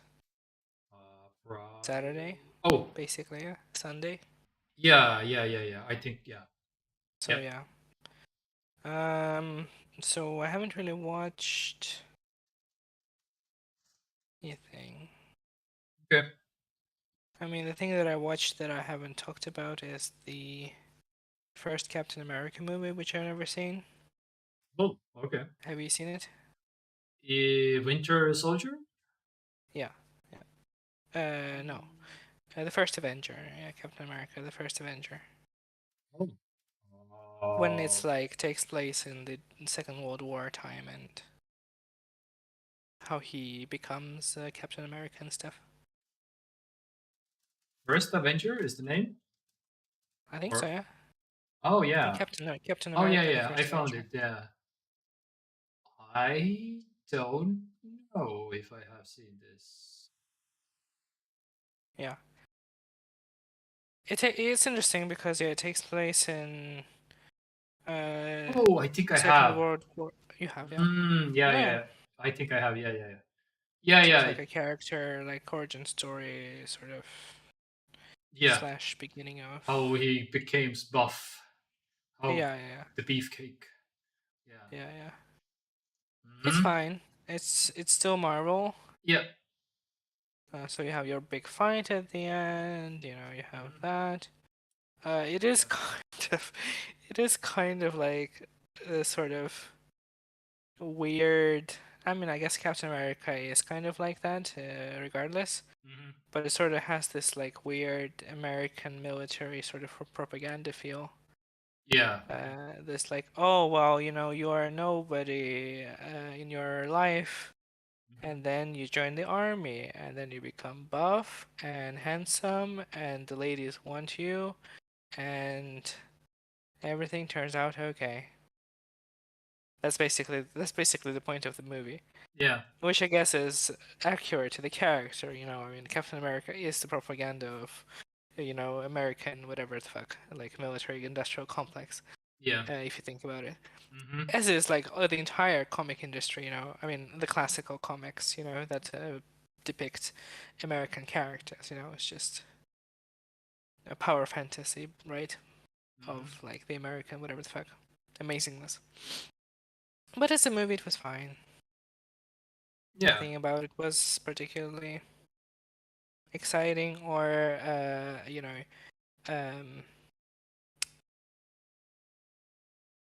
like bad, basically. Yeah. Nothing offended me. But there was wait.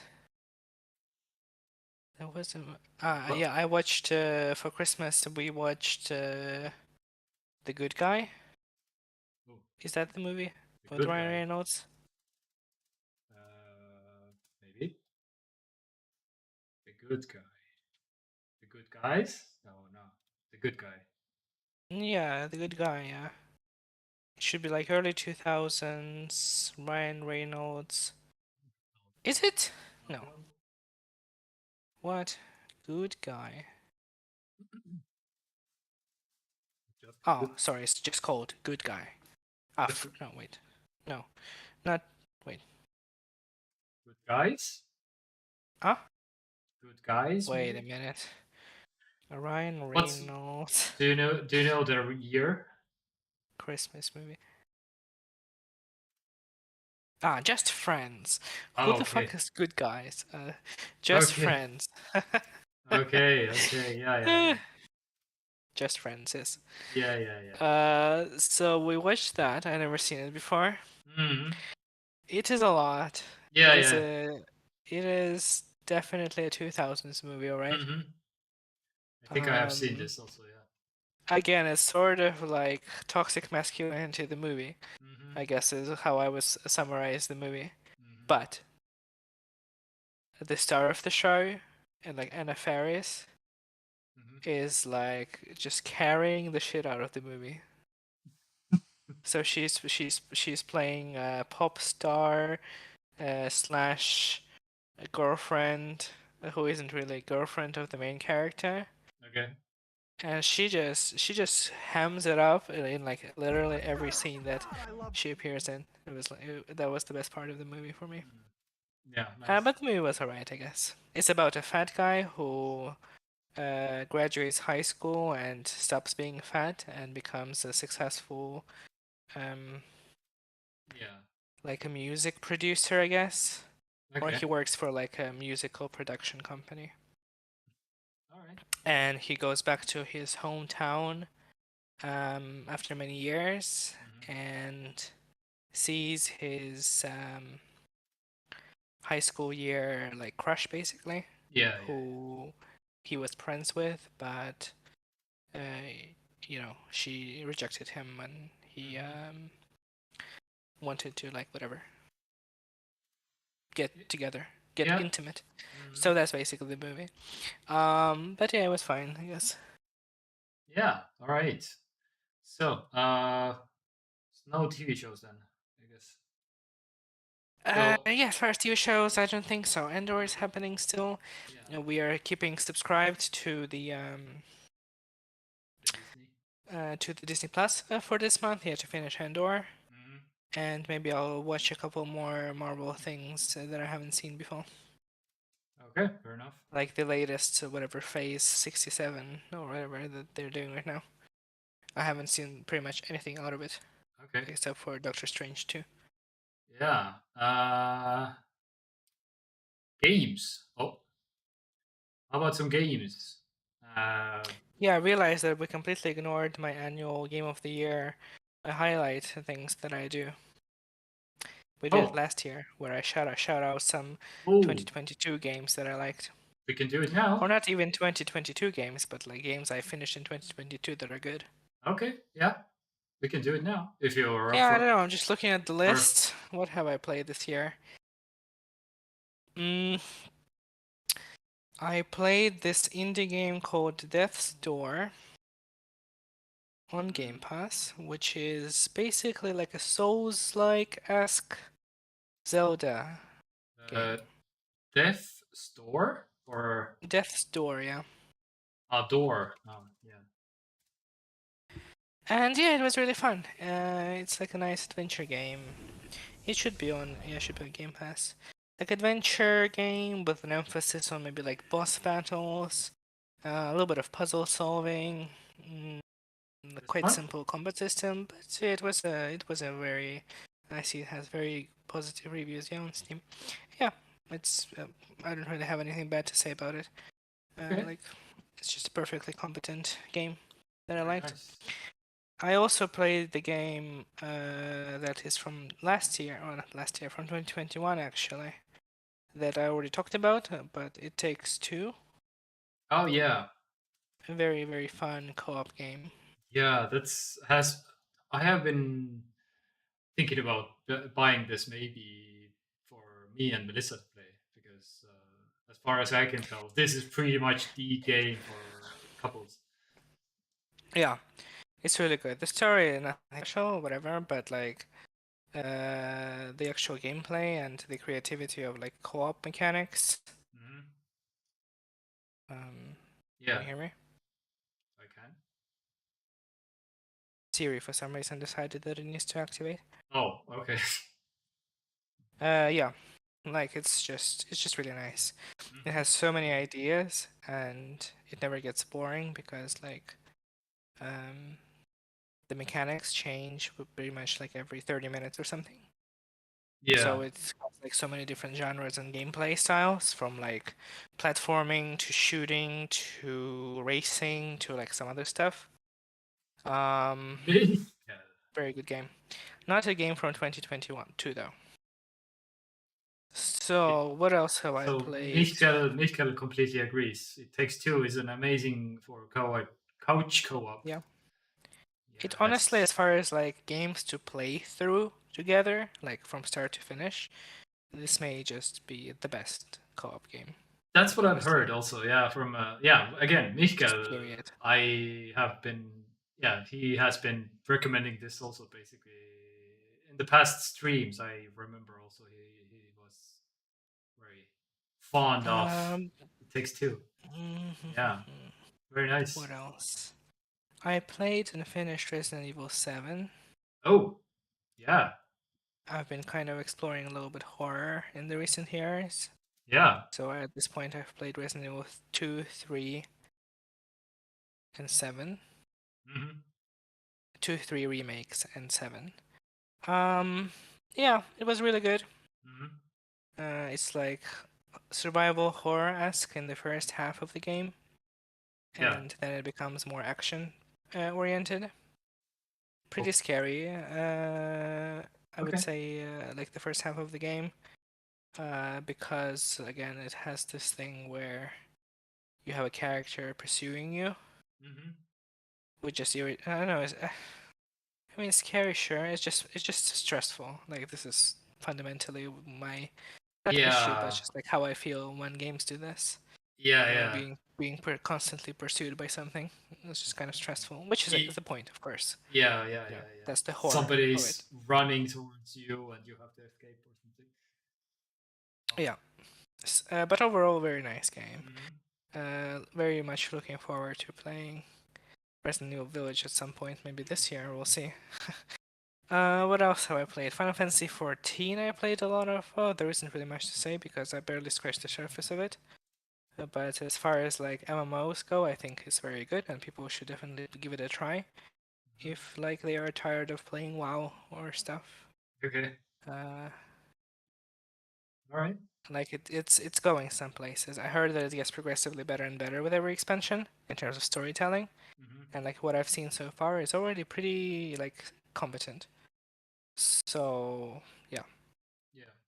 Definitely looking. This is usually my summertime game when not much is going on.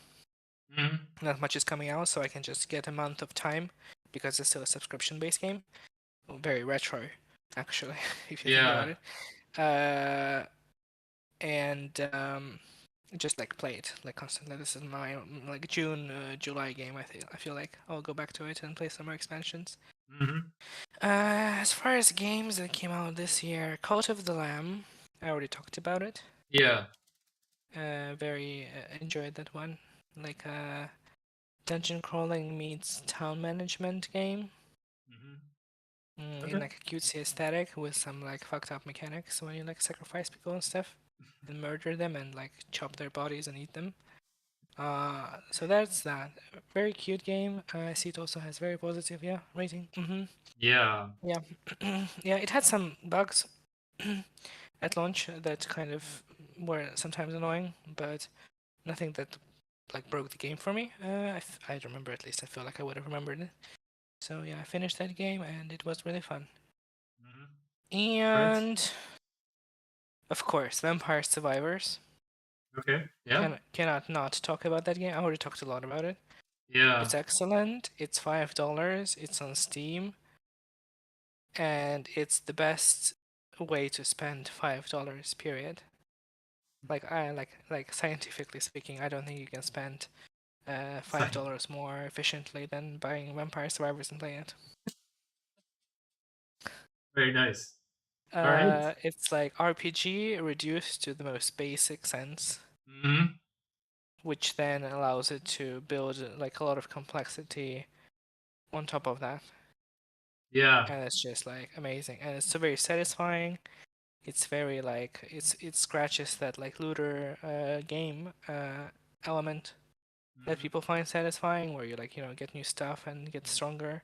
Again, very RPG, like RPG in its like purest form. And yeah, excellent game. And of course, I wish I could talk about Elden Ring, but I haven't finished that game. Yeah, it's already the most awarded video game of all time. Really? In terms of like Game of the Year nominations and wins, yeah. Oh. Yeah. But I can Okay. talk about God of War Ragnarok, which I already talked about. Yeah. Okay. To reiterate, that it's a very good game. Mhm. And that game, along with the 2018 Part 1, Part 1 that came out in 2018, I would recommend easily to any person who has any interest in video games, honestly. But I also kind of am thinking that perhaps, yeah, like Elden Ring deservedly overtook as far as like Game of the Year wins are concerned. Okay. Yeah. Fair enough. Can't wait. I made a commitment to finish all of the From Software games that I haven't finished yet this year. So Okay. I have work cut out for me because I'm always Yeah. like lagging behind a little bit Mhm. of the releases. But it's also good because when I actually play the games, I don't have any like background noise if that makes sense. Mhm. Because like these games usually are very hyped up, so when they come out, it's like, oh, people are like going crazy, like, oh, this is the best game ever and stuff. Yeah. But like when I get to these games, it's usually like a year or later, like after the release. So I'm like, okay, well, let's actually see what's happening. That's So. actually my approach pretty much as well. Like I'm just waiting out what's going on, and like with it basically very some few exceptions also, but not necessarily in gaming, but also in gaming because yeah, Cyberpunk I took I think almost a year, and then I was like, okay, let's see what this is all about. Oh yeah, because it took a year for them to fix it. Yeah, which is also part of it, because usually that is the experience of people. Yeah. If you buy something and play something at launch, you're playing the worst version of the game that will ever exist. Yeah. And it will ultimately kind of ruin a little bit of the Yeah, because your first game. impression will be Yeah. that, Yeah. Like if I like 6 months down the line see that well, I mean, I guess technically it's different because I haven't played the game, but like if I end up getting Pokemon Scarlet and Violet and playing it, and it actually like plays okay and it doesn't suck as much, my impression will still be colored by the first months since it came out, that it was a complete disaster. Yeah, exactly. Mandatory reminder that Pokemon Scarlet and Violet is a terrible mess. And that's pretty much it as far as the games that I would highlight. All right. So this leads perfectly kind of into the question of the day. What game is Siim absolutely obsessed that my lovely co-host was promoting to me? Well, I mean, talked about on stream that he recommended me. And well, it has to be Vampire Survivors. Yes. No. Yeah. It is? Yeah. It is? In my mind, I was thinking maybe God of War. I was like, oh, maybe it was on sale for like January or whatever, like New Year sale or something, like the first God of War. I was like, oh yeah, that makes sense. This has been, oh my god, this game. I'm hooked. I'm hooked. I want to play this right now. Oh my god. It is special. Like it came to Game Pass, and I was like, oh, I heard about this game. Let's download it and see what it is. And I was like, oh my god, is this good? And then like 50 hours later, I'm like, oh my god, is this like the best game ever made? Yeah. So tell me about it. Tell me about it. Tell people. Tell the viewers about it. Okay, the first, I'm kind of trying to find maybe the. Is there some? When you get the first example that I want to give basically to the about this game is when you get the treasure. They don't have it here. I don't think. Maybe here. Okay, if you open up this kind of a treasure, basically, there's the reward pops up, and the reward has a shine around it, and it's the most pixelated shine I have seen in a long time, and that's amazing to me because this means to me very clearly like, yep, we don't even try if we don't want to, but we like, because this is like so pixelated that it's already in the opposite direction, that it's so good that it's so pixelated basically. So this is a pixelate art game, yes, but I can clearly see that they basically like went the extra mile to make it so pixelated. So it's like communicating to me that they know exactly what they're doing. That's not the limit of the technology or the game itself. So that's basically my one of the most favorite things about this game already. Like I can see they have the conscious decision making, like, okay, yes, we're not gonna take ourselves so seriously or something like that. We're gonna make it fun. The fun counts. We're not gonna bother with the best pixels, the smoothest lines or whatever, basically. So, and the gameplay just amazing, just so cool. The different characters that they have different abilities, and you can choose the path, and it's so different that you don't have to activate all the feature the weapons all that you get. You don't need to press every time like a button that to throw the weapons. I don't know, it's unique. Yeah, like this is to reiterate, there is no, like, the genius of this game is such that there is no gameplay in it, basically. Yeah. Because there is no, you don't interface with the game in any other way other than moving. Yeah. I have never seen that. Like, yeah, these all weapons that you see, like he's attacking all the stuff. Basically, you don't do anything. You just move, which is like, I have never seen that before. That's kind of so it kind of combines like a grind fast Diablo style game with something like those shitty mobile idle games that play themselves. Except that it also makes it good. Yeah. To the point where it's like it's so stripped, it stripped so much pointless nonsense from like what you would expect from a game like this. Yeah. Also, I found example of the pixelated lines basically. Because, yeah. It's brilliant. It's brilliant. They're like, fuck it. Yeah, because they're just letting the game speak for itself, you know, the gameplay. Yeah, this is exactly the like. Yeah, we know what you want, and you don't care about the pixelated, like this one thing or something. Like we made a conscious decision to have this like, pixelated line here.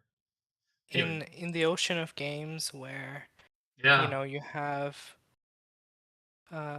so many also, you know, some nebulous like progression systems and skills that don't really do anything, and just sort of like, you know, just extra unlockables that don't do anything. Like having something like this where like this is the game, like the gameplay is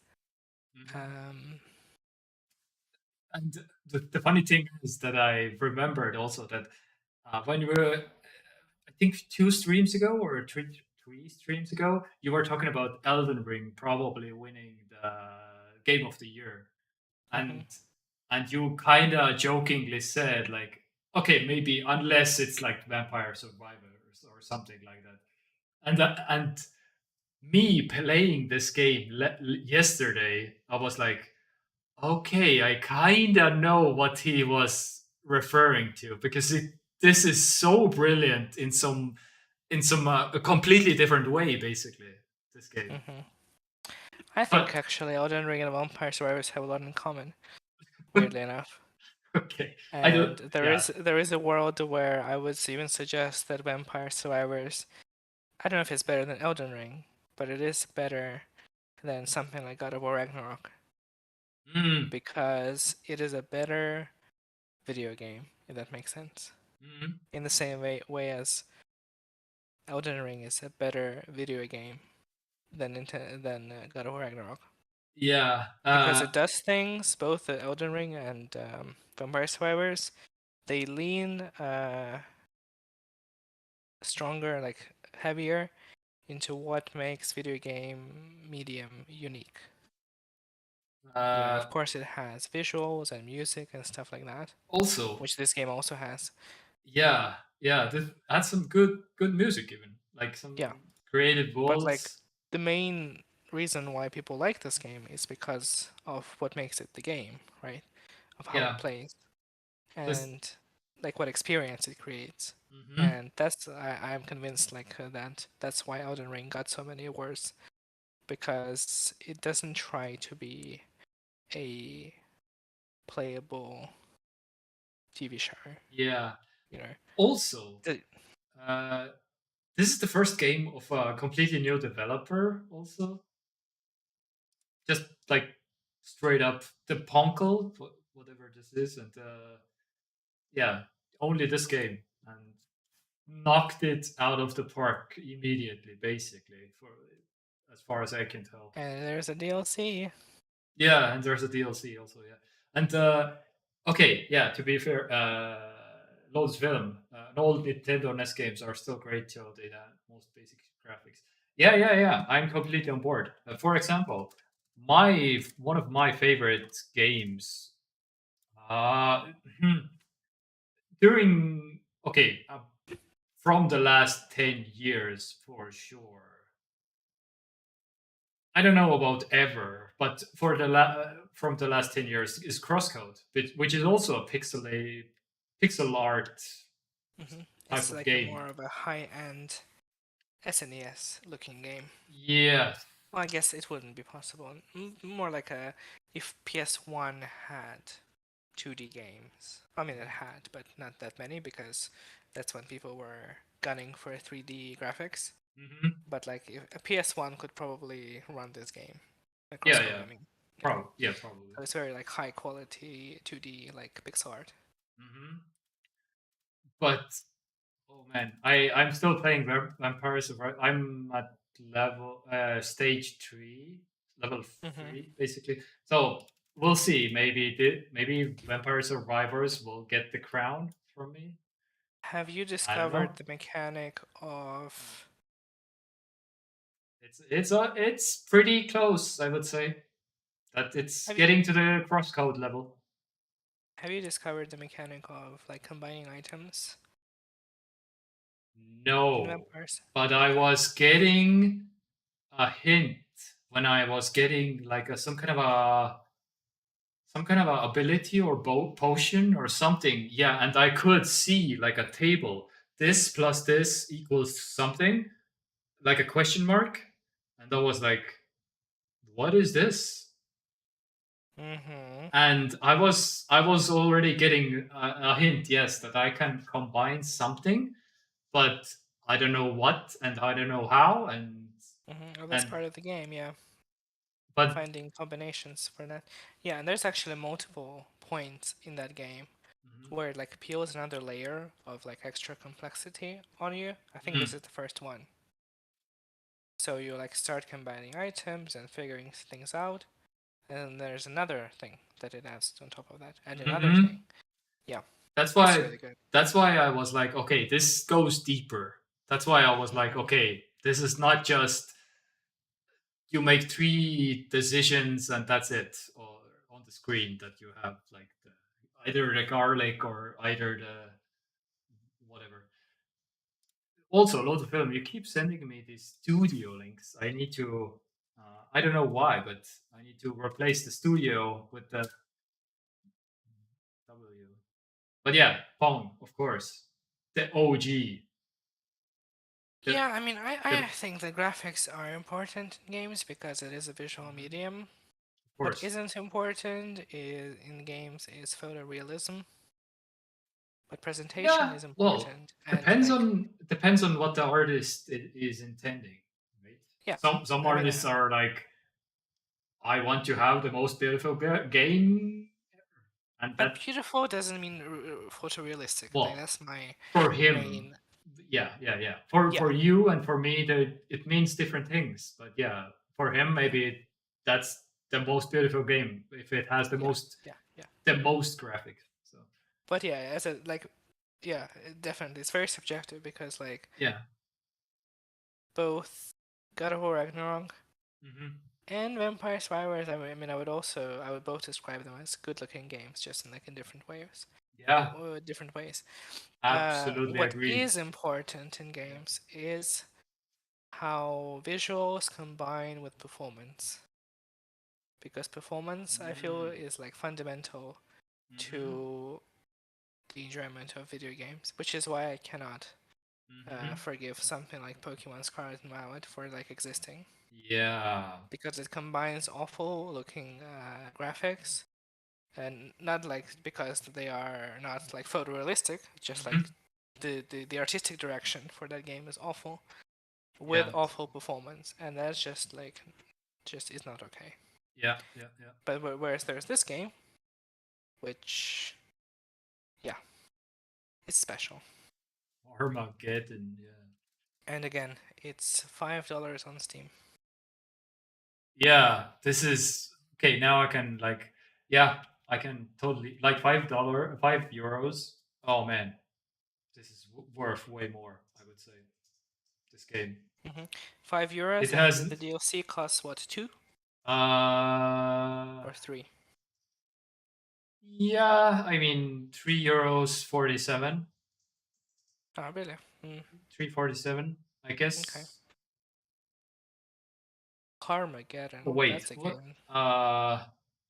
That's a DLC plus the original soundtrack.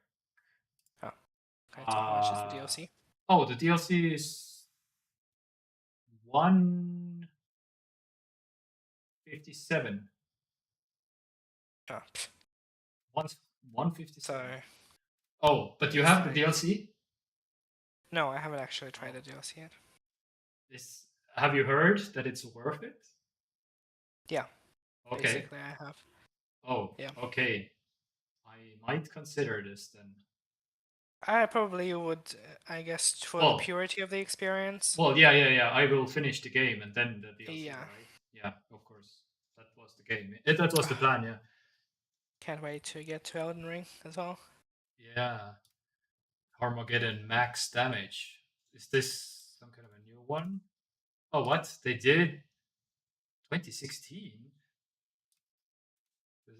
I played also Carmageddon back in the day. But which one? 2000? This one? Yes, this looks like the one. Yes, there are newer versions, yeah. Yes. Vampire Survivor. Oh my god, we've been going on for so long. Yeah, actually, I was also like 2 hours and what? Okay. So yeah, again, Vampire Survivors. Man, this game is good. I don't know if you want to. 97 is the original. Oh, what? I didn't even get the Carmageddon. Which one is the? I guess that's the original game isn't even available. Yeah, maybe maybe not. I played it on PlayStation, I believe. Anyway, doesn't matter. So the last thing that I wanted to mention is I don't know. I'm kind of thinking about getting a 5G router because of my shitty internet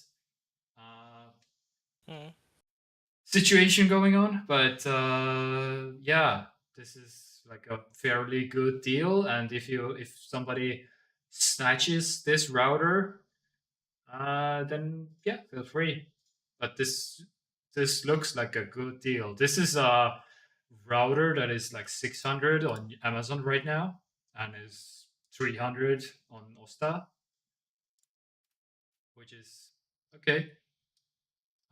But yeah, I'm kind of thinking about like, oh, okay.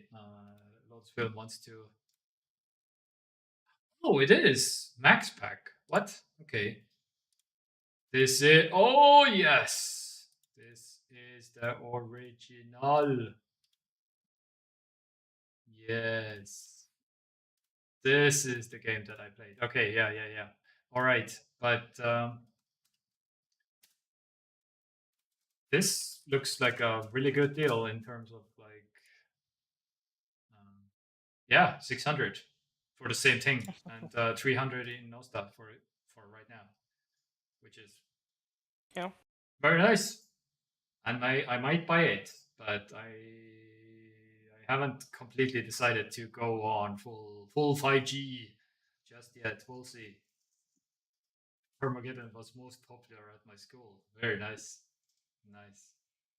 I don't remember what was the most popular one in my school. Maybe CS:GO? No, I don't know. Delta Force was one of the really popular games back in the day. Counter-Strike 1.6 was popular before. Yeah. CS:GO. Oh, Delta Force 98. Oh, what? Nice. Very nice. Anyway, so yeah, that's. I think. Oh yeah, I remember the game. Well, I haven't played it. My brother played it. Yeah. Really nice. Oh my god! I was also looking to get some Command and Conquer. Tiberian Sun. Is this? Oh no. Does it even? No.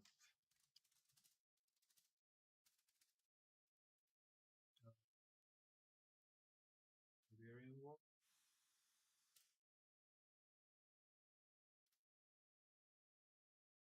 No, this is a newer one. Anyway, doesn't matter. I had a. Is there like what? Doesn't find anything. Why?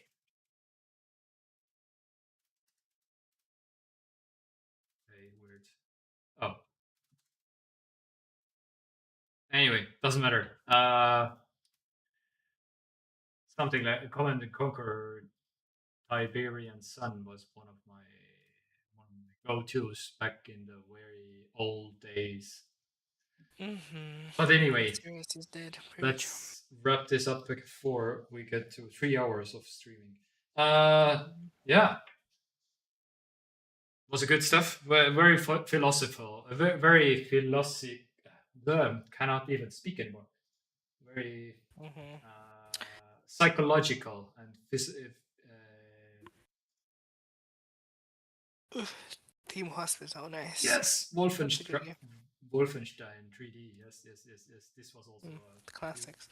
I didn't even finish telling my life updates. Yeah. Oh. So please. We all got New Year bonuses from work. Yeah. Basically, the long story short is that I have gotten basically one of the smallest bonuses. Yeah. Out of all the stuff. Oh. And I went to. Why is that? Because with the new bonus system that they came up with, of course, you know, the genius managers at the genius company, as usually happens, is such that they took away one of my previously earned bonuses and instead introduced new ones, which I don't have yet. Basically, so because they took away money from me, then my New Year bonus ended up being smaller than pretty much everybody else's, except for one person who is also in the same situation as me. Okay. Yeah. So that's basically the short version. Okay, yeah. But you complained? Yeah, I did. Yeah. I basically went to the manager, told her that the person doing one of the people who does the most work cannot possibly, get the smallest bonuses because it just doesn't work like that. And yeah, I basically said that that is not gonna work for me. So then she said that she's gonna talk to one of the shift managers who is responsible for like certifications and stuff, and they will try to find some kind of solution to that situation. Okay. But knowing how it usually works out and how long it takes usually for these things to work out, I'm like not holding my breath. But I decided that meanwhile, while I'm waiting for that situation to solve itself, or not solve itself, but to resolve, I'm gonna send a couple of CVs to different workplaces. Oh yeah. Yeah. Okay. Yeah, so I found a couple places that are very close to my area of expertise that are looking for chefs. And they're offering significantly higher salary than what I'm getting right now. Really? Higher? Okay. Yeah, like. Yeah, right. Yeah. I mean, in terms of like right away higher, not like working some period of time and then higher. Yeah. Okay. Yeah, that's how it is. But basically, both the trial period and the full-time salary are more than what I make right now. Okay, very nice. Yeah. Okay. And it's also Italian cuisine, so like a no-brainer fit, basically. I'm sure I wouldn't even have to like learn that much anyway. Okay. Well. So, I haven't applied yet, but tomorrow I'm going to update my CV because I haven't done that in a while. Yeah. And then I'm gonna just send it. I mean, I'm not like I don't need a new job, but like if they're interested and if they are. Yeah, and you need to put on TekTok host also onto the CV. Yeah. Yeah. Yeah, I'm feeling very good. Like, I mean, now that I actually have some experience behind me, I feel very good about applying for any job, honestly. Yeah. Because, like, over the last few years, I've been put through the paces. Oh, I'm pretty sure you're like working in a restaurant. So, of course, it would be different for like if I was going into a completely different. Oh yeah, exactly. That's also after you give a resignation letter, they immediately can make pay raise also. That's the. Yeah, I don't know. The way that this company is designed is such that basically, well, first of all, everybody is disposable. Yeah. Even if you are like a god, like knows how to do everything. If you know how to do everything, it's very convenient for the company because they basically can just like ignore your existence, because you don't need to be managed. So you just do your work. Basically, this is how my interaction. What was that? That was Siri. Again? Oh, okay. Yes. Wow, 2 times in one stream, girl. Yeah. You are on fire today. Nice. What was it saying? Yeah, so basically I don't really even interact with the management most of the time because I know what I need to do and I do it well. So they don't have the ideal person. Well, the ideal employee, basically. Exactly. And they also, like managers who should be getting all the money in terms of. Yeah, but the problem is that the more I learn, the more money I need to pay me. But for a company like that, it's better to hire a bunch of like underpaid people who will fill in these spots. But they need to be trained, and they need to. That is true. They need to. Yeah. So basically, yeah.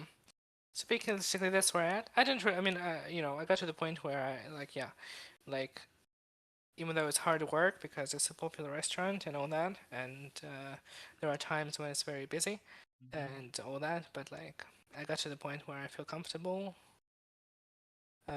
doing this work, so it's kind of nice, and the pay isn't bad, as it turns out. Apparently, there are restaurants offering significantly more money for work. looking for chefs with experience. Hello. Experience of making Italian food as well. Hello. Yeah. So I will go around, and like I have free time also to like go drop by for like an interview and stuff like that. So I will do that while we're figuring that out.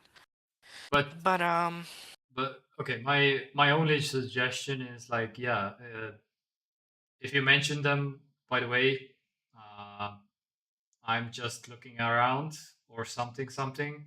They will, yeah, that's, I don't like it also that it's the way set up like this, but as soon as you mention basically to them, like, by the way, I'm thinking about leaving, then they will probably give you a pay raise, and whether you like it or not, then you can have like just a pay raise straight up. Yeah. And if you decide Well, to it's not stay, even, like we're talking. Like I also want to bring it to people. So I'm not asking for 3,000 euros per month fixed salary. yeah, Would be nice, but I'm not that greedy. yeah. Although honestly, considering how much fucking work I do for that, anyway, that would be a long Yeah. rant. Like we're talking cents per hour. Well, not cents, a few dozen cents per hour, basically. So the thing is that like I'm not entitled to getting the next bonus yet, because I haven't finished I finished the training, but I haven't done the test certification for this spot. Yeah.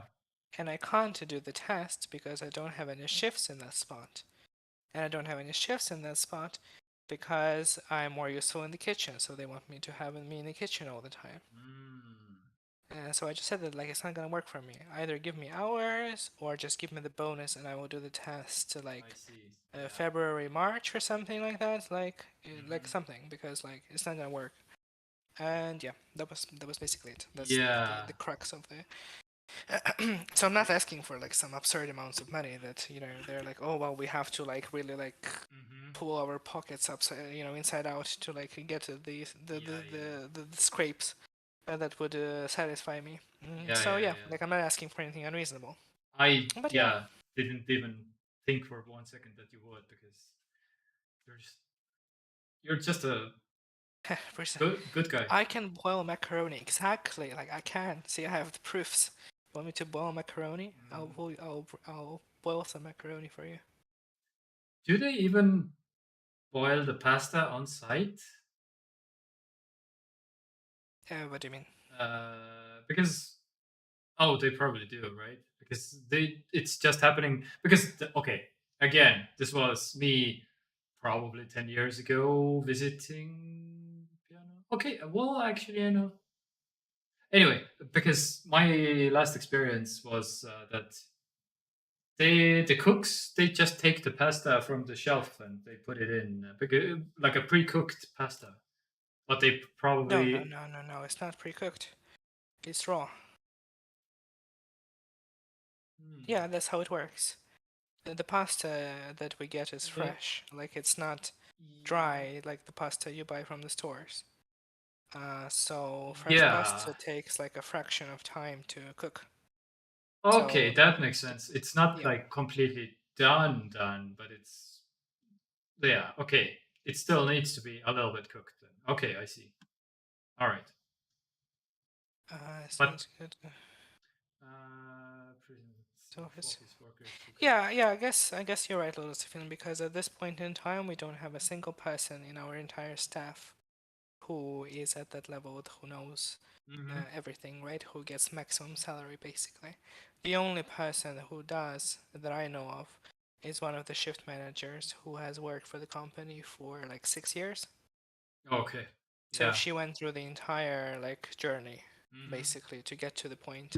So she gets all these bonuses and whatever, I don't know how much money she gets for her work as the shift manager. And that's it. So out of the staff of 40 people, she's the only person who gets that. So yeah, I mean, you're basically right. So, but the thing is that like I don't have any interest in staying there for like 5 years. That's first of all. And like it was nice in the beginning because they were also very motivated to teach me all the cooking things, so they would have more flexibility when it comes to, scheduling and assigning shifts and stuff like that. So I haven't had any problems with that while I was learning the kitchen places. And but once I got to the actual work in the service, it's been taking forever. Mhm. And I'm always needed in the kitchen because, of course, because it's a significantly harder job as well to be in the kitchen the entire day for 12 hours than in the service. That's So yeah. So more and more. So yeah. Yeah, well, nothing is set in stone yet. I'm just going to be casually browsing and sending out some CVs. And yeah, if usually solving problems, quote unquote, in our company takes ages because it's all corporate bullshit, because everything goes through everything, and then the person needs to send a request, and then the request needs to be answered by a higher up and stuff like that. The bigger the company, the more yeah. time it gets. Which I understand completely. It's just for context, it took us, I would say, a month. Yeah, to replace a broken broom that we use for cleaning up the trash. Just to get a broom, just a broom. Right. Yeah. That was the broom that you could go downstairs to Coop and buy in 10 minutes. Okay. Yeah. So yeah. So we'll see. And the best thing is that the new places that are looking for chefs are also very close to where I live. So it's great. Yeah, let's go. And if I can get better pay for, I'm assuming a little bit less work, because I guess I guess there are times when all places are busy, but this restaurant gets crazy sometimes. Yeah. So Okay, yeah, I can already imagine what the words will be from the manager's mouth if you decide to leave. Actually. You were the chosen one! Anyway, I played the audio clip from Obi-Wan Kenobi. You were the chosen one! It was said you destroyed the Sith, not joined them. Anyway, it doesn't really work that if you don't hear the audio clip file. I need to figure out. I need to figure out some system that you. Yeah. I totally understand it, because they, as managers usually do, they constantly tell me how good I am and how low maintenance I am, which is fine, except that it doesn't translate into any tangible bonuses that would improve my quality of life, at work. And I don't really need people. At this point, I don't really need people to tell me that I'm good at my job, because at this point I can tell, Yeah. I can feel it, and I don't receive any complaints basically ever from anyone, including not just managers. I'm talking about actual people who come to eat. So Yeah. Amazing. But yeah. That's why the chosen one. Yeah, exactly. I get it. They this is what companies do. They just tell you how good you are until you tell them that you're leaving, and they're like, "Oh no." Yeah. Yeah. Corporate bullshit. Yeah. Even if they offer you the same salary as the new place, don't take it. They would never do that. The difference in salary is well, from my current salary, the difference is 300 euros. So they would never do that. Okay. Think about the bottom line, Lotus, when you don't get it. Yeah. They send people home 20 minutes before their time, the shift ends, so that they could not pay them whatever amount of money that 20 minutes of work makes. It's that kind of place. That happened. Yeah, all the time. The sooner you can be sent home from work, the better, basically. If it's 20 minutes, good. If it's an hour, amazing. If you get sent home an hour, it is kind of most of the time mutually kind of agreed upon thing, because after working for if I'm scheduled to work for 12 hours per day, if I get to work for 11 hours per day, if it was a hard day, I may take that like proposition, even though it means I will get paid less, but just just purely from the standpoint of not going crazy and having some rest sometimes. But yeah, it's very like that, just pinching the pennies, and it's funny because like how popular the restaurant is. Not the restaurant, the entire Estonian franchise is doing really well, as I understand. Unlike some other places, like Latvia, for example, where nobody goes to Latvian Olympianos. Like Latvian people actually come here to eat all the time. Really? Yeah. I don't know what's happening over there, but yeah, like. Okay. Yeah, but you don't have a. You have a. What's the võtuleping, right? So it's not like a full time. It is full time, yeah. Well, it's a full And time, yeah, but Lotus the film is. but I mean, is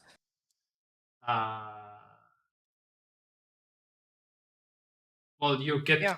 based out. You get paid. The salary is based on the hours, not on like the month, right? But in my contract, it still says that I have 40-hour weeks. So Lotus the film is right, yeah. Basically. My Estonian is so good that I don't even need to translate anything. Oh, basically, nice. you are right, because they don't calculate monthly hours. Well, they do calculate monthly hours, but the main thing is the quarter. So you want your quarterly hours to even out into zero. Because if they have to pay you over hours, it's bad. And if they have to pay you under hours, it's bad. The problem is that I had actually some under hours this quarter, but I didn't get anything from them. So actually, I should ask about that as well. Yeah. I had like 25 hours under this quarter. Okay. All right. Yeah, because it does say in my contract, like I signed the paper that says that I work 40-hour weeks, basically. You must get. Which again, if you think about it, it's logical, because if there is no work and I get sent home, it's not my fault that there is no work. I don't have exactly. any say in that. If people order food, I make it. If they don't order food, I don't make it. And of course, they don't want people to just like chill.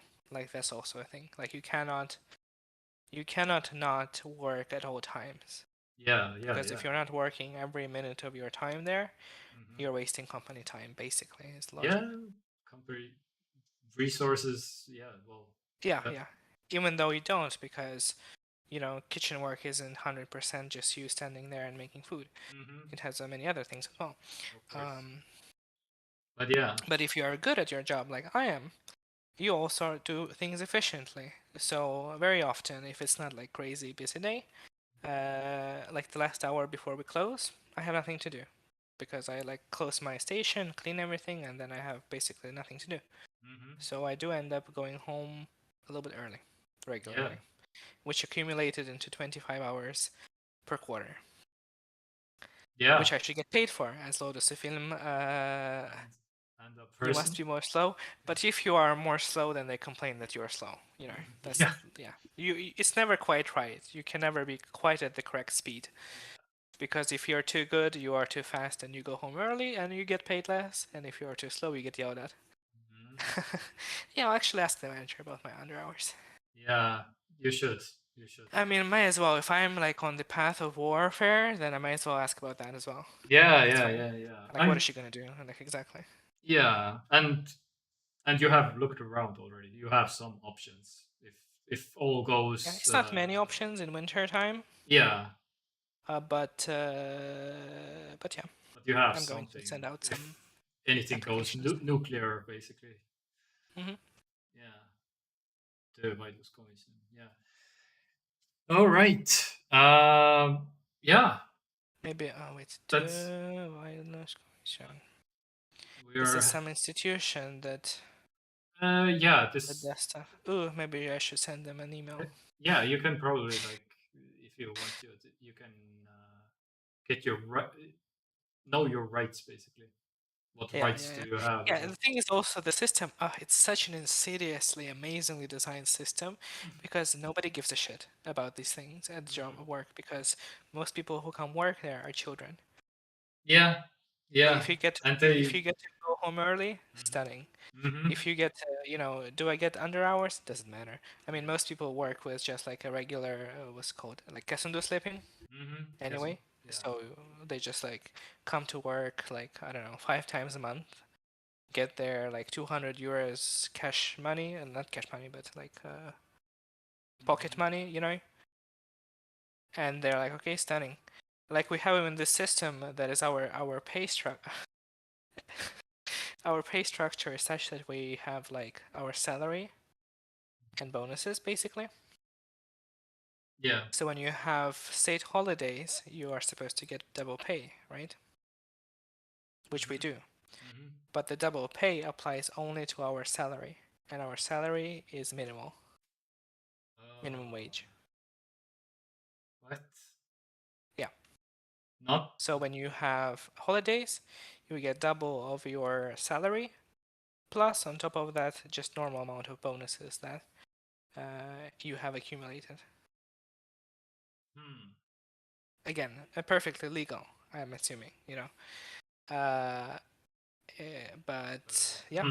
Yeah, that's. Is it ethical? Not particularly. Yeah, I would imagine also like the regular. Yeah, what you make as a your regular hourly rate just doubles, but not like the minimum. I didn't know that. But yeah, that sucks. Nobody knows that. That's the thing. Because I was educating other people, which is funny because I'm the only non-Estonian person working there. Yeah. And I'm like, well, you don't get actually double of your pay on holidays because this and this and this. And they were like, oh, I see. Yeah. Nobody cares. Yeah. And because nobody cares, nobody will raise these questions. Except for me, of course, because hello. So yeah, it is kind of like a losing fight, and conversely, like nobody gives a shit about this, so nobody will, Well, nobody will join me on this crusade.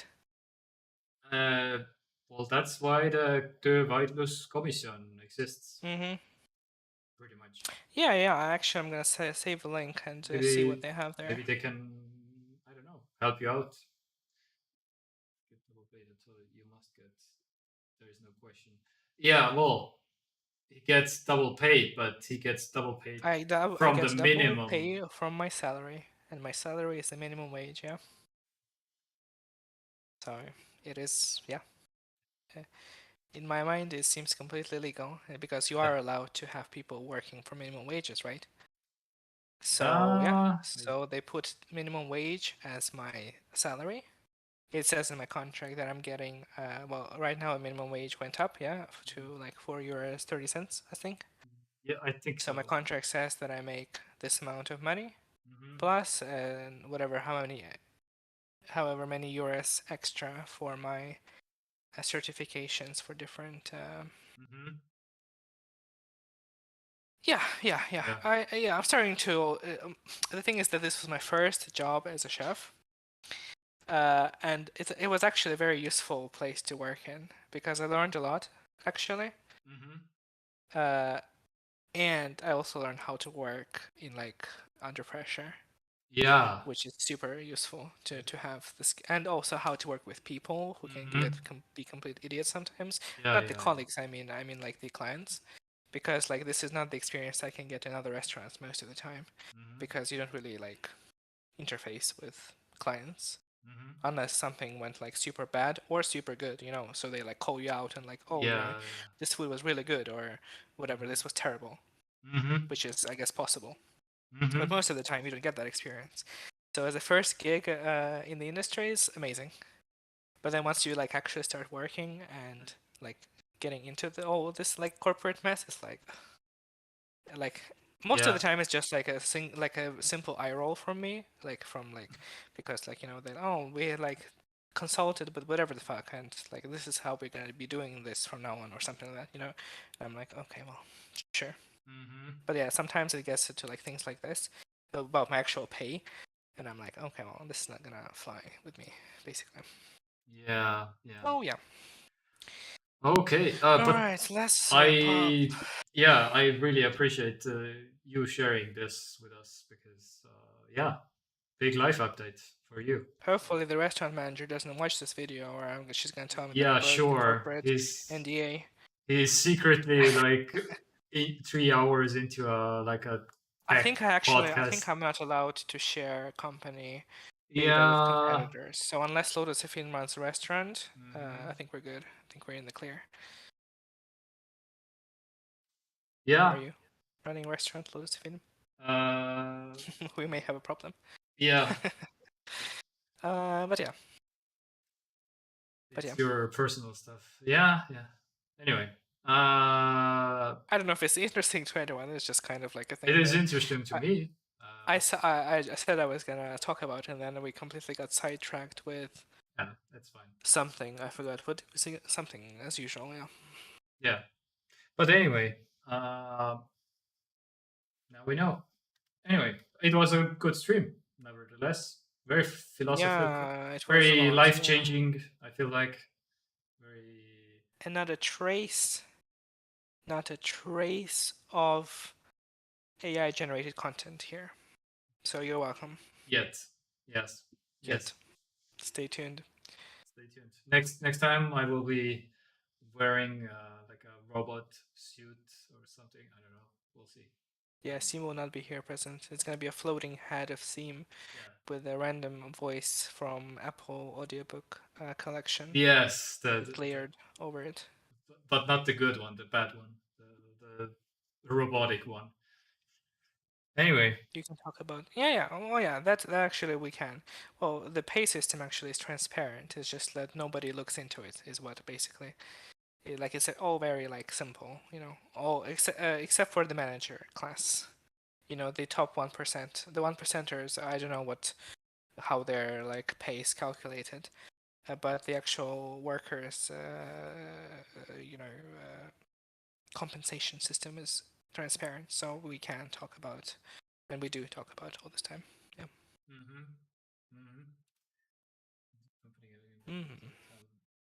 I don't have a cafe or a restaurant. One of mine doesn't really all right. Many cafes. Yeah. All right. See you again next week. Likely. Yeah, a bit. Do you have? So I'm working next weekend. Yeah. I'm working next. Oh, I'm not working next Friday. How is that possible? Shade.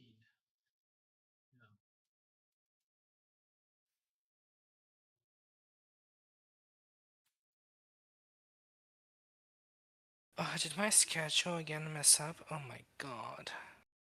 Oh no. One moment.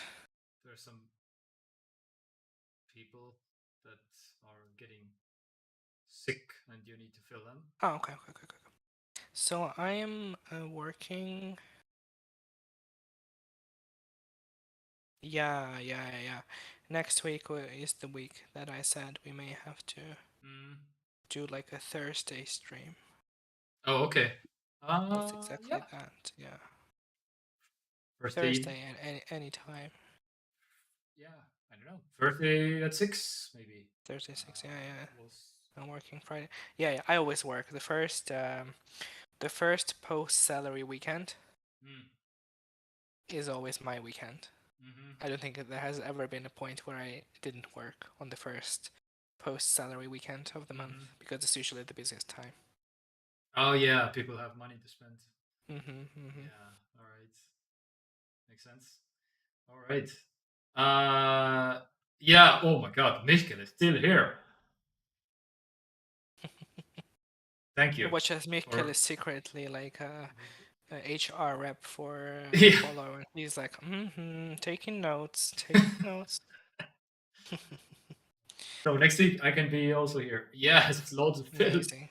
See how everything worked out. Very good. Okay, Michael, thank you for tuning in. We love you. Oh my God. And now that you have played It Takes Two, you should follow our advice and play some Vampire Survivors.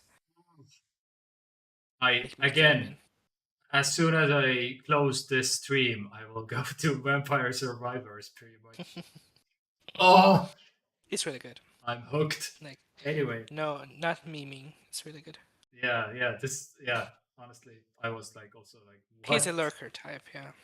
Yeah, which is fine. Yeah, Mikkel is a lurker type. Yeah, I guess he's he's been watching all the streams but never saying anything.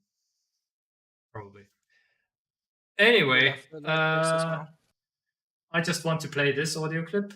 Be connected! Yes, that's the excitement that we're closing out the show. Bit connect. Anyway, the most famous crypto scam. So, thank you for tuning in. We love you very much, and Thursday at 6 probably again. Love you. 3 hours. Thanks for watching. 3 hours and 14 minutes. 237 dropped frames, by the way. Oh, wow. Yeah, my internet is shit. That's why 5G. 237 frames dropped. Not great. I mean, for 3 hours, it's not like huge. Yeah, amount, yeah, yeah. It's 0.0 actually from overall dropped frames from the. Actually, it's not even 0.1, but yeah, UK homes can't watch too long. That's true. UK homes can't watch. I don't get it. I think it's in reference to that story that we read about how renewable energy was powering UK homes. For 2 hours. Oh my God! Yes. Something along these lines, yeah. Yes.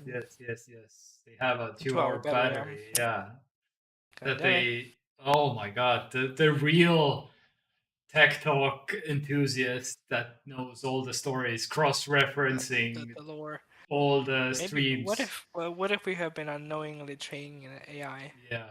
The entire time. That's what I'm suspecting also. Like providing links and cross-referencing. Sorry? Are we the villains? Maybe, yeah. We have just trained the most sophisticated AI here. Just I'm not an AI. Yeah, that's exactly what an AI would say. Exactly what an AI would say. No, it's learning.